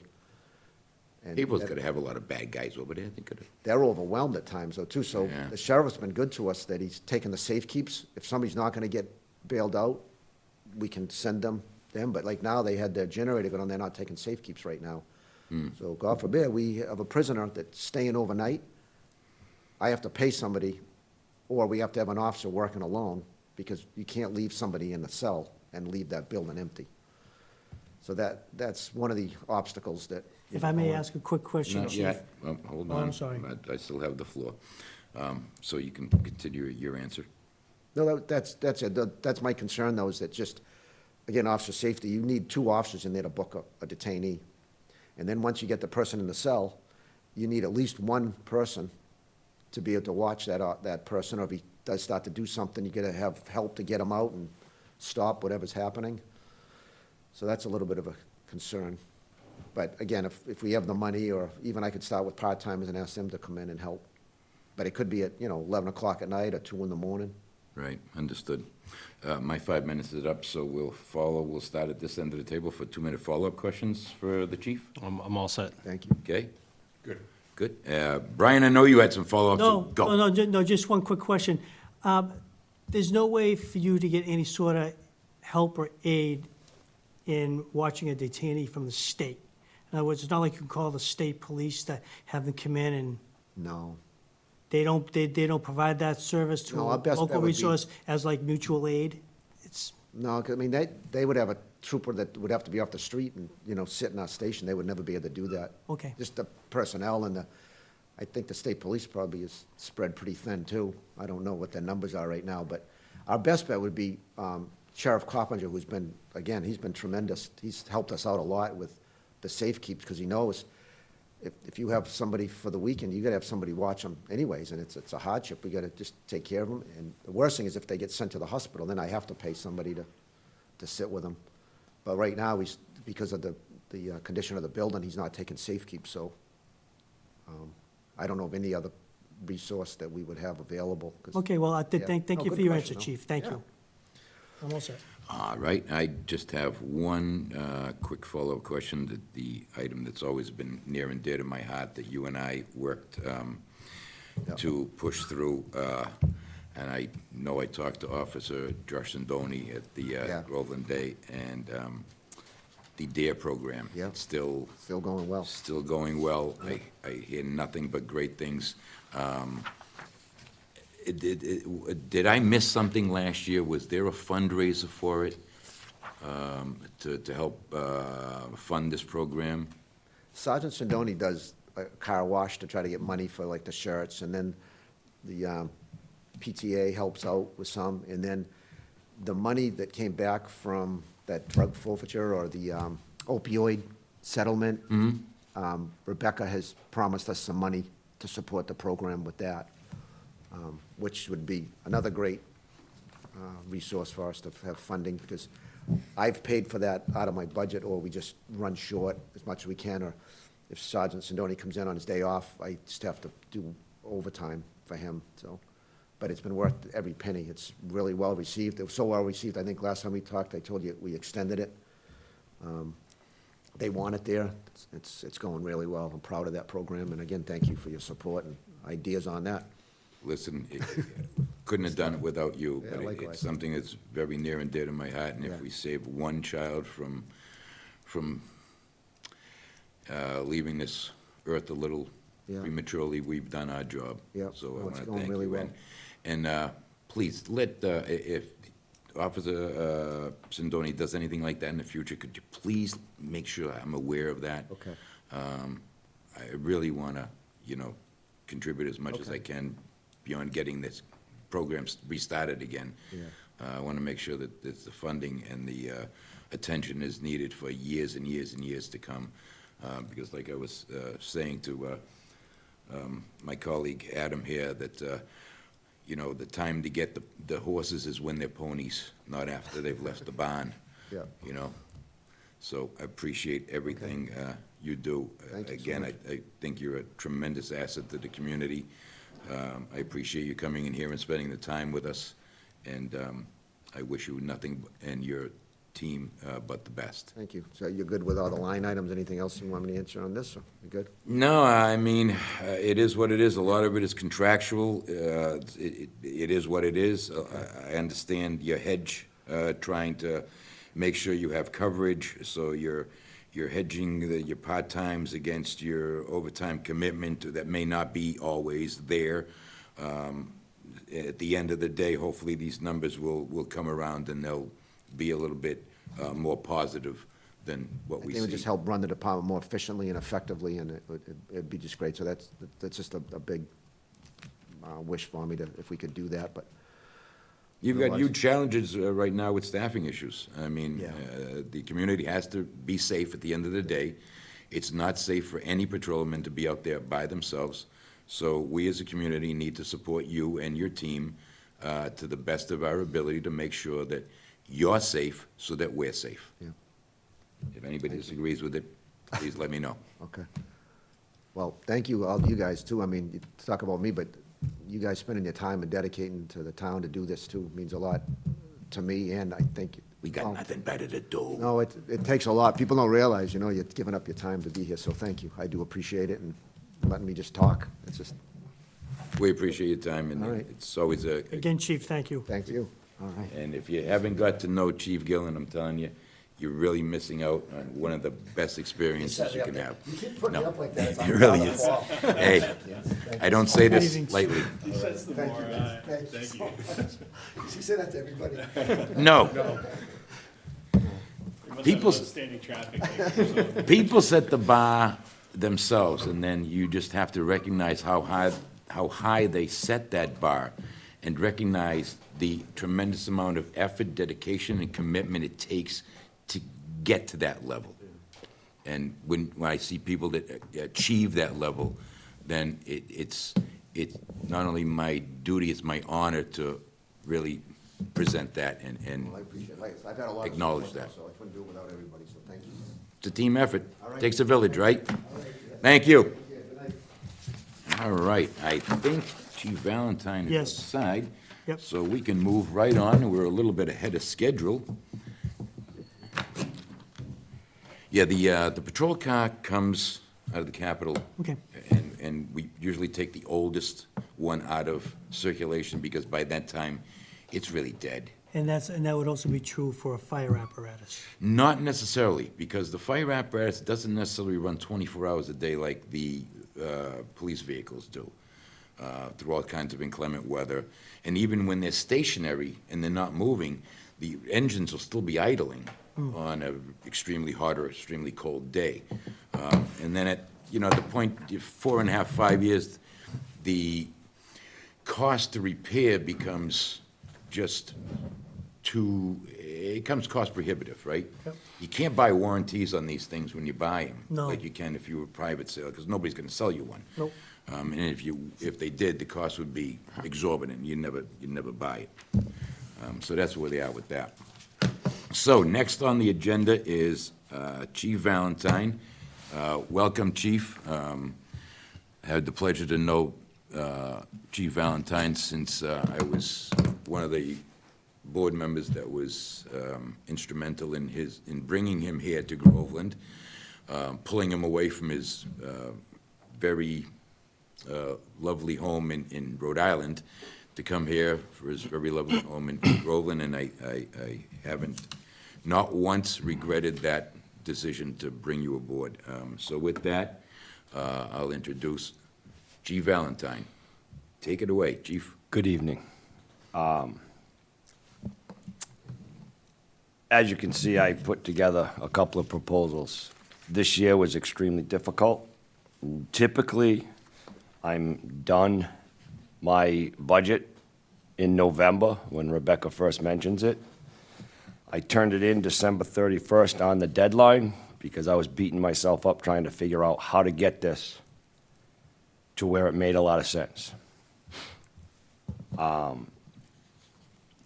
Rebecca and I have had several conversations about staffing issues, and we were extremely hopeful that this got pushed out until FY '28. However, circumstances have taken drastic changes. And if you noted in my narrative, the biggest thing that I've added to my budget is staffing requests. My expenses have stayed pretty much the same over the past 6 years. Some have dropped a little bit, some have gone up a tiny bit, but most of them have stayed exactly the same, and I've tried to make sure I stayed within budget on the expenses. For example, fuel's gone up. Association dues have gone up a little bit. But fire equipment and supplies I've kept the same all 6 years, and I've stayed within that. Communications and medical supplies have stayed between $3,000 and $3,500 every year that I've been here. Training expenses I've kept right around $3,000. This year I went up $100. This is all due to the expensiveness of the equipment that we need for training. But on the expense side, I've tried to make sure I've stayed level funded. The big issue has become the amount of calls that we're responding to and trying to keep the call firefighters involved. As Mr. O'Neill mentioned, in 2017 into 2018, the town of Groveland hired a company to do a study on the fire department. That study came back and said the fire department was getting more and more busy, that they needed a full-time chief right out the gate, and then within a couple of years put on 2, and then a few years later put on another 2, and try to stagger it over a 15-year period. I got hired in 2019 because of that study. Luckily, my first year here, we got a federal SAFER grant, which added 2, and the federal government paid for those 2 for 3 years, and then we took them on board after 3 years. And again, I mentioned I've had conversations with Rebecca, and we were trying to hope to get to 2028 before we had to add any more staff. The increase in call volume has become astronomical. And it's not just Groveland, it's all around us. They're all getting, if you look at Rowley, they just added 8 full-timers because of their call volume. Georgetown just added 4 more full-timers because of their call volume. Newbury's added a few. Salisbury's added a few. They're all having to add full-timers. And the problem being is call firefighters are still required to train just like career firefighters. They have to do their 30 to 40 hours of medical, and they have to do their 80 to 100 hours a year on the fire side. On top of that training, they're expected to respond to calls. When I first got hired in 2019, we were doing between 500 and 600 calls a year. That's not bad for a call fire department. It's busy for a call fire department, but it's not bad. And you're keeping the call firefighters interested because they're not going to 3 and 4 calls every weekend. It's spread out. However, over the past few years, we've gone from doing 600 calls a year to doing over 900 calls a year. With the quarry project coming in, I've spoken to the Danvers chief, the Beverly chief, the Salem chief, and a couple other chiefs, and Georgetown's chief, who I'm very friendly with. Those types of developments increase call volume between 150 to 200 calls a year without even blinking. That's medicals and fire calls. So we're going to go over that 1,000 call mark as soon as they start occupying those buildings.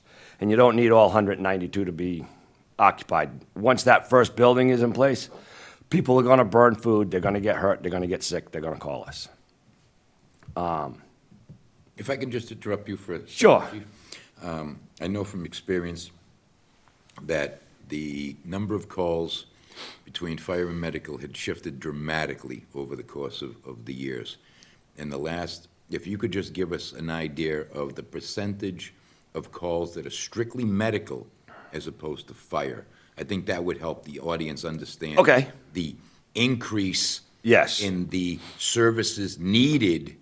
Correct. By the town. If you look at, I'm going to go medical and motor vehicle accidents, because that becomes a medical once we take care of the motor Yep. vehicle accident.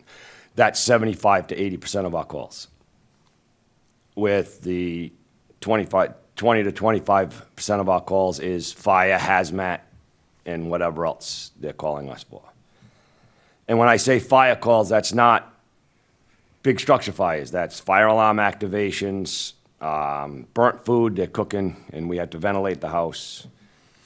All those calls we receive, especially if the smoke detector's going off, and the neighbor hears the smoke detector going off because they're busy trying to stop the smoke detector, we get called.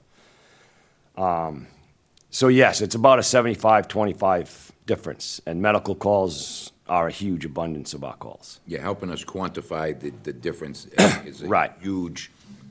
Yes, and that helps with the numbers that I'm going to throw at you in a second here of, over the past 18 months, I went from July 1 of 2024 to December 31st of 2025. The town of Groveland responded to 1,285 calls. Fire department, no, I'm not talking any other department. Fire department responded to 1,285 calls. Believe it or not, and I was even shocked at this number, 2-to-1 odds, or 2-to-1 calls, 848 were between 6 a.m. and 6 p.m. And then 437 between 6 p.m. and 6 a.m. I was shocked to see those numbers at that big of a difference. I even tried 7 to 7. And 7 to 7, it was way off. Like, apparently 6 a.m. to 7 a.m., when people are getting out of bed, they fall. And we get medicals a lot. And that's the critical time for us, because the call firefighters are going to work. Our current 2 career firefighters, one lives in Georgetown, the other one lives in Boxford. So they're not readily coming back for calls. So that leaves me as the town resident that's answering these calls. And if there's 1 or 2 stragglers for the call firefighters, they may be able to come in and help me. But that's our critical time, is that 6 a.m. to 6 p.m.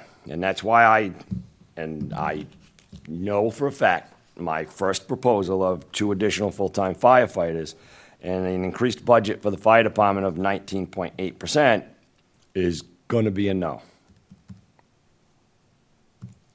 I'm not one that lives in dreamland. I know the facts. I know that the town of Groveland is always tight when it comes to budgeting. That's why I looked at a possibility of splitting it. And I had a conversation with Rebecca Monday, and even splitting it more. I initially said maybe 1 in fiscal year '27 with per diem.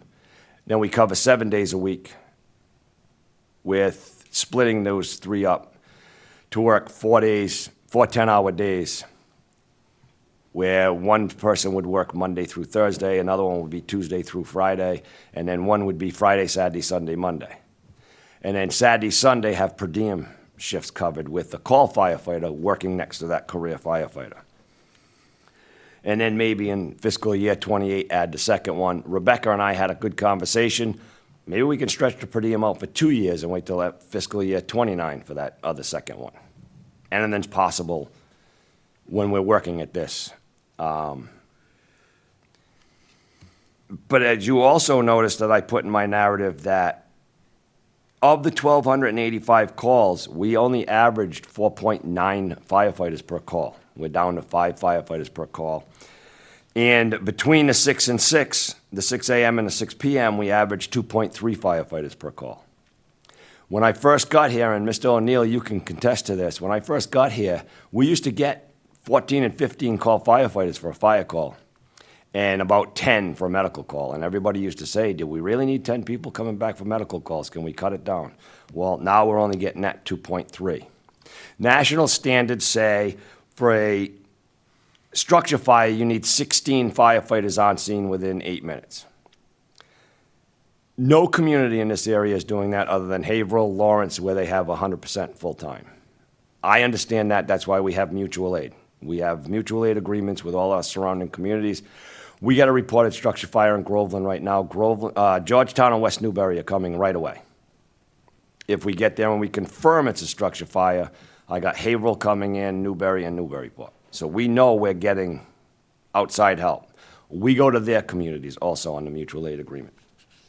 The national standard also says 4 personnel within 8 minutes for medical calls. NFPA also requires a minimum of 4 persons on each engine because of the 2-in, 2-out rule. The 2-in, 2-out rule means you need 4 firefighters on scene, 2 to go into the building, 2 to stay outside to help those firefighters if there's a problem. So the national standard says 4 firefighters. I don't know of any fire department in New England that runs 4 on every truck. Most communities can't afford it. Most communities run 3 on each truck. I'm asking for 2 on-duty personnel to still be supplemented by the call firefighters. And I believe, and I've seen this, when I was in Rhode Island, I started out as one of the first 3 full-timers in my department. When I left, there was 16 full-timers plus a chief. It grew just like Groveland has grown. As you go over the 500 call per year mark, call firefighters start having issues responding. When you start getting close to that 1,000 mark, call firefighters have extreme difficulty responding. And it's not that they don't want to. Think about your family life. Monday through Friday, you're at work. Saturday and Sunday during the day, you want to spend time with your family. Anybody that has kids. I have 1 granddaughter, and I can chase her around all weekend to a couple of sports. I can't imagine what somebody with a couple of children have that are in sports. Mr. O'Neill, you did it for years. I don't know the rest of you gentlemen, but I know Mr. O'Neill chased his kids around for baseball for years. You get busy on the weekends. And baseball, when I was a kid, was during the summer. Now it's all year round. So they're chasing their children. So that daytime is when we're critical. At nighttime, we usually get pretty good. If you look at the numbers, we dropped to 437 calls between 6 p.m. and 6 a.m. When we were doing 400 or 500 calls, we were getting 18 people coming to calls because they weren't getting woken up 15 times a week. They weren't getting forced out 10 times on the weekend for all these calls. There's somebody on duty that's taking care of the medical calls, which is 75 to 80% of our calls. And that's where I'm looking at. If it's possible, I know these numbers are difficult to look at, to add a career firefighter, especially in a time of Commonwealth of Massachusetts, we know, is not very well liked by the federal government, and they're talking about not giving any kind of funding. So it makes the smaller communities throughout Massachusetts even in tougher constraints and restraints with their funding. Again, I was not going to ask for a full-timer this year, but because of the numbers that we're looking at here, of only 5 people coming back for fire calls and under 3 for medical calls, or between 6 a.m. and 6 p.m., due to the constraints of how many calls we're doing, this has become almost critical that we have to start looking at staffing. And unfortunately, once the quarry gets in, and this is after I retire in 3 years when they tell me I'm 65 and I can't do this anymore, you're going to have to seriously look at staffing around the clock. Because once the quarry comes in, it's going to start getting to that point where call firefighters aren't coming back. You're going to need somebody staffing that station, at least 1 truck, and then the call firefighters come in and supplement the full-timers. You can't lose your call firefighters. Right now, we're very, very good. We have a good roster of I've kept it between 20 and 25. I just recruited another young man that lives just on the Haverhill line. I can't wait for him to get involved in it. Right, and that would put us at 22 call firefighters and 3 full-timers, including myself. I would also like to add that I grew up in an era of call firefighters responding to calls when tones went out. Now they have family that they have to take care of. My wife's been putting up with me for 30 years. She knows 90% of the time the reason she sees in the back of my head is because I'm going out the door. I've been doing it my whole life, since I was 16, 61, and I still love chasing fire trucks. So I go to a lot of calls to make sure our numbers stay good and our calls are getting answered. When I took the job, they said, you need to run this fire department, you need to make sure the calls are answered, and I took that serious. If you take me out of this equation, the numbers get worse, unfortunately. I'm not coming out of the equation, I refuse to do that. But we are at a critical point on the staffing, and I need to make sure that everybody understands that. As much as I did not want to come in here and ask for full-timers this year, I feel the need to.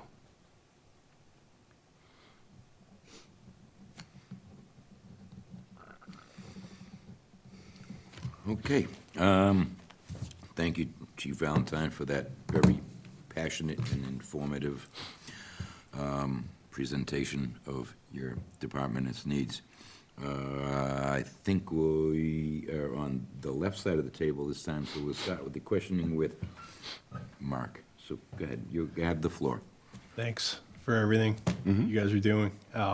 I think, I've been on here a couple of years now, and it's same with the police chief. You've come in here, you've been honest with them every year. You have said that this is happening, Correct. You're monitoring those call volumes. There's nothing we can really do to manage that. I was just curious, if you remember the metrics, when you started, you had about roughly half the calls, I think, like 600? Correct. Right? Yeah. How many people did you have back then? When I first got here, there was 19 call firefighters, and then I got added, and then I started a recruitment drive, and I've kept it between 20 and 25 pretty steadily. Yep. The unfortunate part of this type of fire department is you get a call fire department, these young kids come on and they fall in love with the job. We lose them to Lawrence, Haverhill, Lynn, Brian Belfiore, who started out here, is now a full-timer in Haverhill. John Von Essen, who started here, is now a full-time in Haverhill.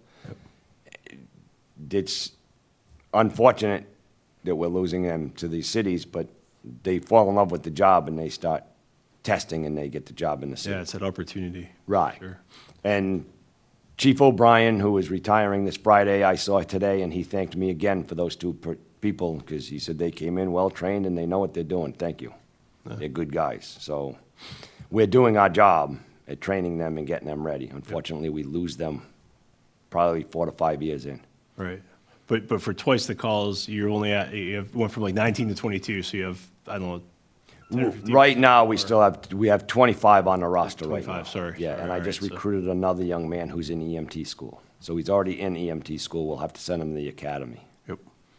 Yep. It's a tough problem. Yeah, the recruitment is difficult. There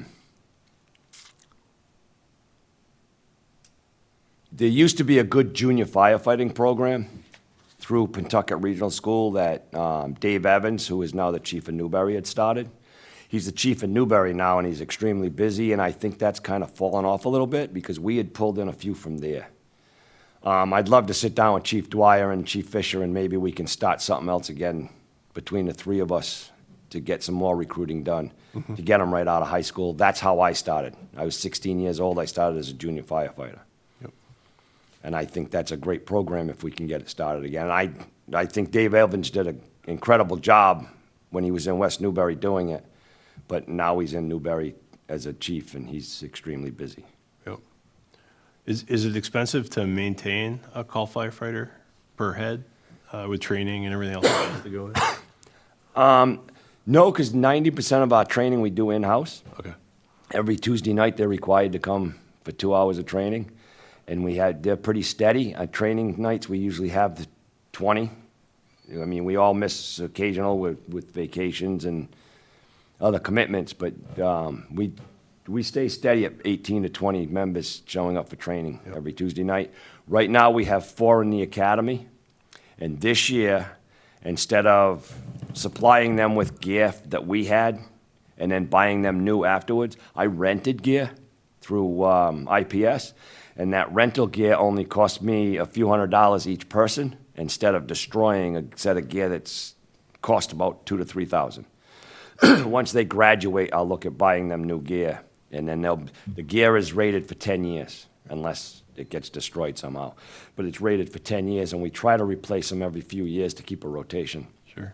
so we don't have to do it in bulk. Gotcha. So you could increase the number of call firefighters, but that's not really, you kind of laid out, I just want to make sure I got it right, that at those Right. hours that they typically Those cover, hours you are kind of covering the Correct, 25. and that's the critical point right now, is between that 6 AM and 6 PM, we're having a difficult time because, like I Yeah. said, they're at work, or they're doing whatever they're doing with their children and their families during the day. Yep. Nighttime isn't as bad. Nighttime, we usually get a few more because they're at home. They're sitting around, they're watching TV, the kids are in bed, call comes in, they'll come. Yep. They're more apt to respond then because they're more available. The per diem system I started with covering weekends, the start of it, it was great. I was filling them weekends every weekend, but then they realized, and believe it or not, July and August, when the kids were on school vacation, if they were doing stuff during the week, they would be more than happy to work on the weekends. We'd hit September and August when they were back in school. September and October when they were back in school. They didn't want to work weekends anymore because they wanted to spend time with the kids because the kids were in school all week. So the per diem can work if it's only one person on that weekends. If I have a full-timer working with that per diem, I think getting one, keeping the rotation going would work because now they only have to work every 6 or 7 weeks instead of every other weekend. Sure. And like I said, at nighttime, they're a little more apt to come to calls because they're just kicking back. Yep. They're not busy doing things. Sure. I appreciate That's all I had. Thank you. Okay. Adam? With your proposal to go to 10-hour shifts, 4 days a week, what does that look like? You starting earlier or staying later or splitting it? I'm looking at either, and right now, the two full-timers work 8 to 4. I was looking at either 7 to 5 or 6:30 to 4:30.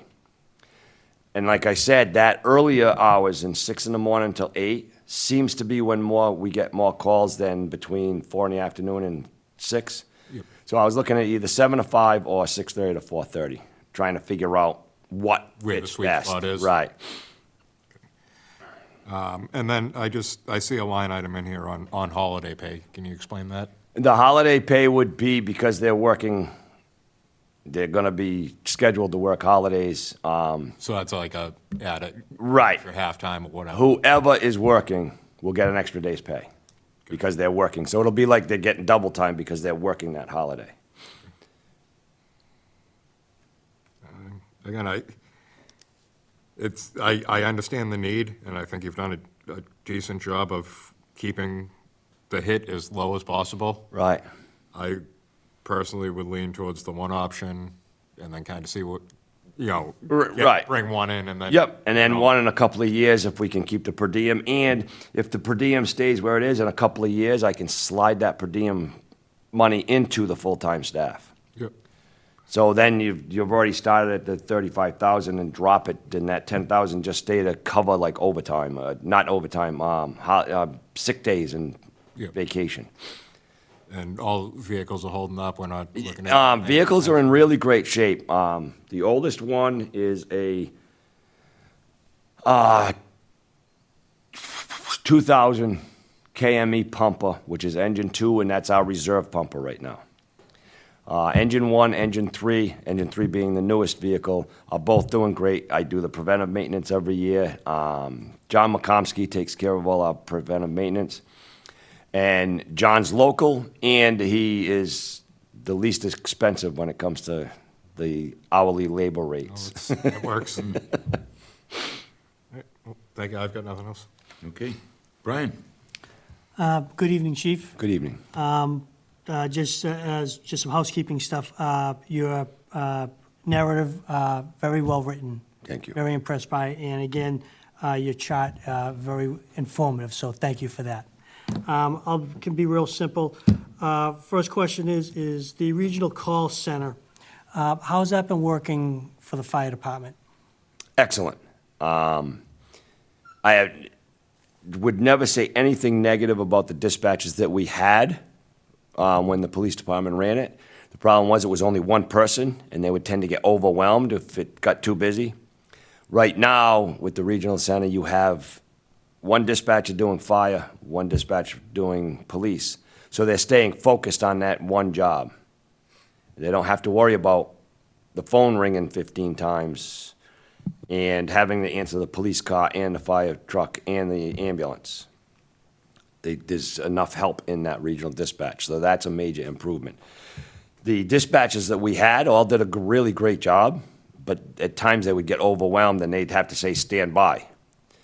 The goal of regional is to never say stand by and make sure everybody's on the road within 60 seconds. So they're dispatching us pretty quick. Okay, thank you. But they've been really good, and if we have hit any bumps in the road, and we've had conversations with them, they're all over it, making sure that they make the adjustments to whatever's needed. Okay, thank you for that answer, Chief. Mm-hmm. And then the only other thing I had is to tap onto what Adam was saying. And for a matter of transparencies, I am a pro-fire, I'm a pro-fire person. Yep. You'd like to start fires? Maybe? No, not stop. But I'm pro. I know where to stop my investigation. No, I'm pro in that capacity Yep. because at the end of the day, you guys are the ultimate first responder. Even though we have another department that does that, Correct. you guys have the technology, the equipment, the ability to run into a building on fire. Correct. Nobody else does that. So that's why, as far as I'm concerned, you guys are kind of the top of the list for that. But I just want to say that for a matter of transparencies. Other than that, I went through your chart, and I kind of agree with Adam that, yes, it's a financial hit to some degree. Right. But, you know, as the town grows, we have apartments going up all over the place. There are single-family homes that are being built. The need to have more first responders in place to respond to, specifically for you guys, the medical calls, that's only going to continue to grow. Correct. And because of that, while I understand the math that's in front of me, I do concur that option 2, which is for one firefighter now, I believe, if I'm reading it correctly. Correct. Another one a year from now. And like I said, if the per diem shift works, we can go one firefighter in FY 27 and then continue that until FY 29. Yeah. That way we have that extra year of growth. Yeah. Per No, se. no, I hear. I mean, But- if it looks like it's falling apart and I gotta come back and say, oh, no, I definitely, that would be Yeah, that's- something I would definitely look at, because, again, I live in town, it hits my pocketbook just like Yeah. everybody else's, Yep. so I wanna make sure I stay fiscally sound. Yeah, no, I mean, just from what you provided and the potential need as the community grows to reduce the hit to the pocketbook to the community in Correct. general, slow migration into change always seems to work better than I all of agree. a sudden, Yep. you know, a catastrophic hit. So I would be a proponent of that. I mean, Thank you. obviously, it's, you know, the committee would need to talk Oh, about understood. that. So we could advise the select board. Yep. But to me, option 2, which would be the addition of the single firefighter, seems to make the most, not only physical, not so much a fiscal sense, but just a responsibility to the community overall for growth. But for that, the only other question I had is, I believe you had said we have, outside of you, we have 2 career firefighters and about Currently. 20-plus call firefighters. 22 right now, yeah. Yeah, 22 call firefighters, 3 full-timers, including myself at 25. And I just recruited another one, so that'll bring us up to 26 within the next couple of And weeks. this person would be a call firefighter? He'll be a call firefighter, yes. Do any of these call firefighters show any interest to Actually, want to become a career firefighter? yes, actually, one of our career firefighters was just offered a job in Georgetown, which is where he started. So I'm probably gonna have an opening. And I've already had 4 or 5 internal candidates say, I want the job, I'm ready for the job. So we have internal candidates, so it wouldn't cost any money to go looking. Yeah. We have internal candidates. I would just have to do a process within house including Rebecca, and then we'd make a decision. Okay, okay, that's good. Thank you for that information.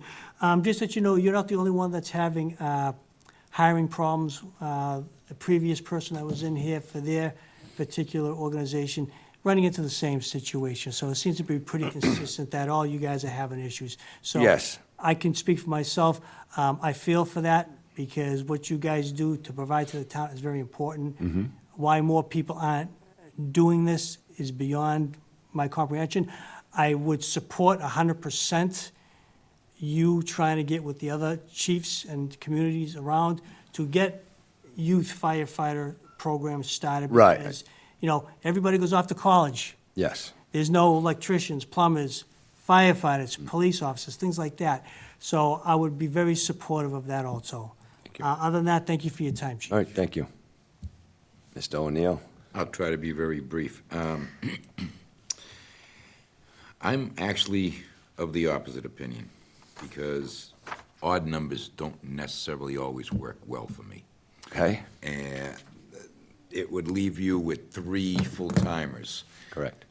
and the potential for one to be left alone at any specific time. The possibility, I'm not saying that it would be intentional, but with the 3 as opposed to a 4-man group, the possibility would be greater with a 3-person than with a 4-person, right? You would have to agree with that. Yes, the thing I would say is, the way I would do it is, like I said, the Monday through Thursday, the Tuesday through Friday, and then the Friday, Saturday, Sunday, Monday. So Monday through Friday, you would definitely have 3 of us on because I'm on Monday through Friday. The Saturday, Sunday, I would need a per diem. If a per diem shift wasn't filled, I would take Friday off and I'd work Saturday or Sunday, just to make sure there was always 2. Right. I'm not in a set schedule, as you know. Salary, the only demand on my contract is I put in a minimum of 40 hours a week. Typically, it's 50 to 60 because I come back for calls all the time, but I'm not complaining. I'm just saying I have no issues of making adjustments to make it work. Yeah, my issue is. But I appreciate the fact and where you're going on this. My issue is also potential burnout. Your calls are not going to decrease. I can No, sir, they're guarantee you not. that. No, going they're to not. Increase. And staying away from that odd number gives me a little more comfort. Similar to when Chief Gillen was in here, that were certain situations where there was only 1 patrolman on duty at the time. Very scary, potentially dangerous situation. Agreed. I don't want to see. We've been at this for a long time, you Yes. and I, right? I mean, we've always had the problem with recruitment and retention. Yes. We've always had the problem with staffing, especially during those critical times during the day, when most of the call firefighters we have in the department have regular, what we call day jobs. Correct. Not second shift or third shift jobs, where they'd be more accessible. It's an issue that you've dealt with for years. I know it's a tough cookie to crack, because the lure of a full-time position in another town or city is very attractive to some of the younger Yes. folks, where we just don't have that opportunity for them. So it's always this revolving door that you're going through. You train a guy, he's great, and then all of a sudden, hey, I got a job, an offer in Lynn. Right. Nuts. Okay, now I got to start again. I don't envy your position at all. And I see your medical calls going to increase. You're at 75% now. Yep. I'm not sure. You're telling the truth. I think it's even higher than that. It might be. Like I said, 75 to 80, depending on the year. The oddest year we ever had was during the pandemic in 2020. When the pandemic hit, everybody was staying home, so less people were sick. And they didn't want to go to the hospital because everybody at the hospital was sick and they were afraid they were going to catch it. They weren't getting into car accidents because they were staying home. Correct. But they were staying home, and those that usually looked at their menu every night and called DoorDash were cooking. They were burning their food, so we were going for those calls. So it kind of changed in 2020, but then it reverted right back, where most of our calls are medical. Right. And that's not going to decrease with the aging population that we Absolutely not. experience. It's only going to increase. So, for safety's sake, I'm going to be the contrarian in this group, and I would advocate for bringing 2 now rather than later. You can't bring back the death of a person. No, you can't. But you can prevent it. You're talking a difference of 60 grand, Correct. roughly. Yep. I hope we can find the money. God bless you if you can, because I know things are tight. All right, absolutely. But my time is up, so we will begin follow-up questions with Brian. Any follow-up questions you have? Again, Chief, thank you for everything that you and your team does. Thank you. Adam? Just want to circle back on the medical calls. When you do a medical call, the police also have to respond to that? They don't have to. They typically do. We're both getting dispatched at the same time. Are they trained? They are what they called EMRs, emergency medical responders. Okay. The Does that firefighters- count towards your ratio? Well, when you say you have. No, that doesn't. Or, No, they get there, they do a quick evaluation, they tell us, and then they've got other things to do, so they don't hang around, they leave. The firefighters that were hired after I got on are all EMTs. They can start meds and start treatments, where the police officers can do an evaluation. yeah, They really can't start like any treatments. Although I will give this police department a lot of credit. They all carry Narcan, so if it is any kind of a drug overdose, they've had several occasions where they've given Narcan and had the person back to conscious and alert when we got there. And Heather Riley and I had the opportunity to deliver a baby last year. I saw that. And then the year before that, it was Dave Evans and Josh Sandoni. So the police and fire have worked well together. Awesome. I had a follow-up there, but I lost it. Yeah, all right. Throw happy stuff in, it throws you all off. You threw him off with childbirth. Yes. No, I'm not sure I'm following the logic on the fear of odd numbers, but certainly, like, if you can staff up more, you have less of a chance of Correct. being able to, to cover these things.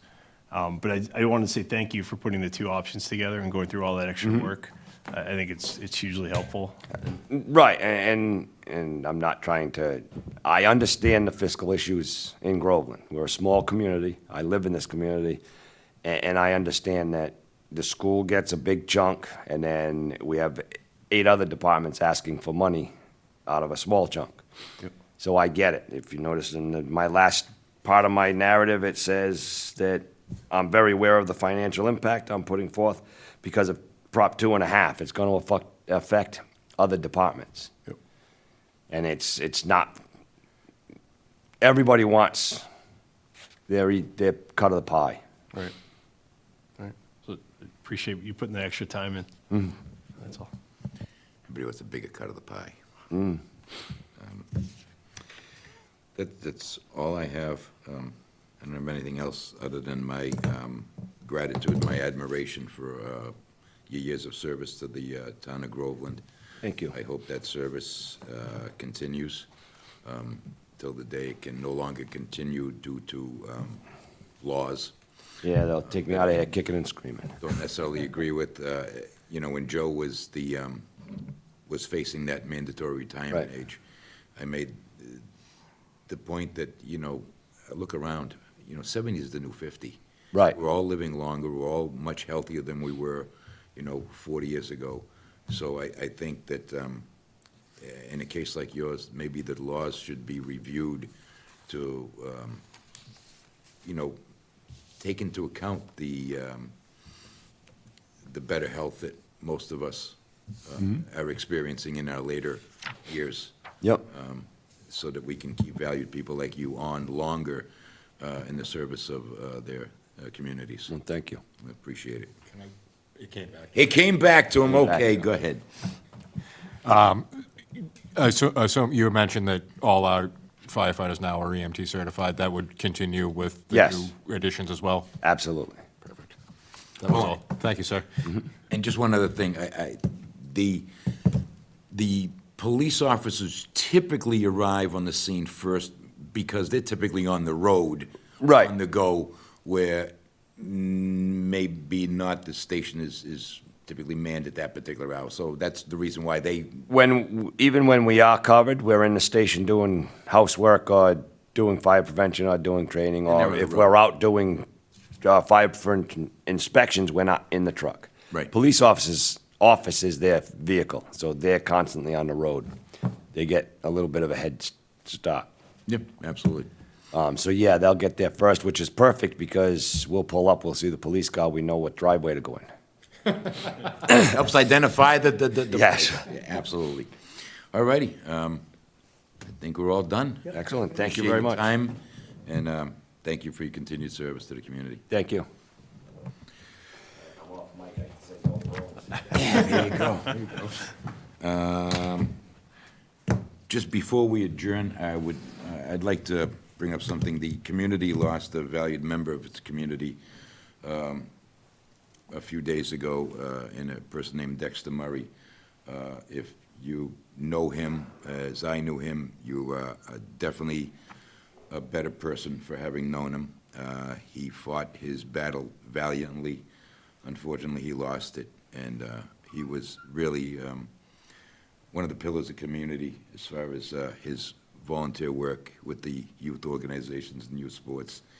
And I, for one, am not alone in saying that he will surely be missed. And that's it. Sad to see him go.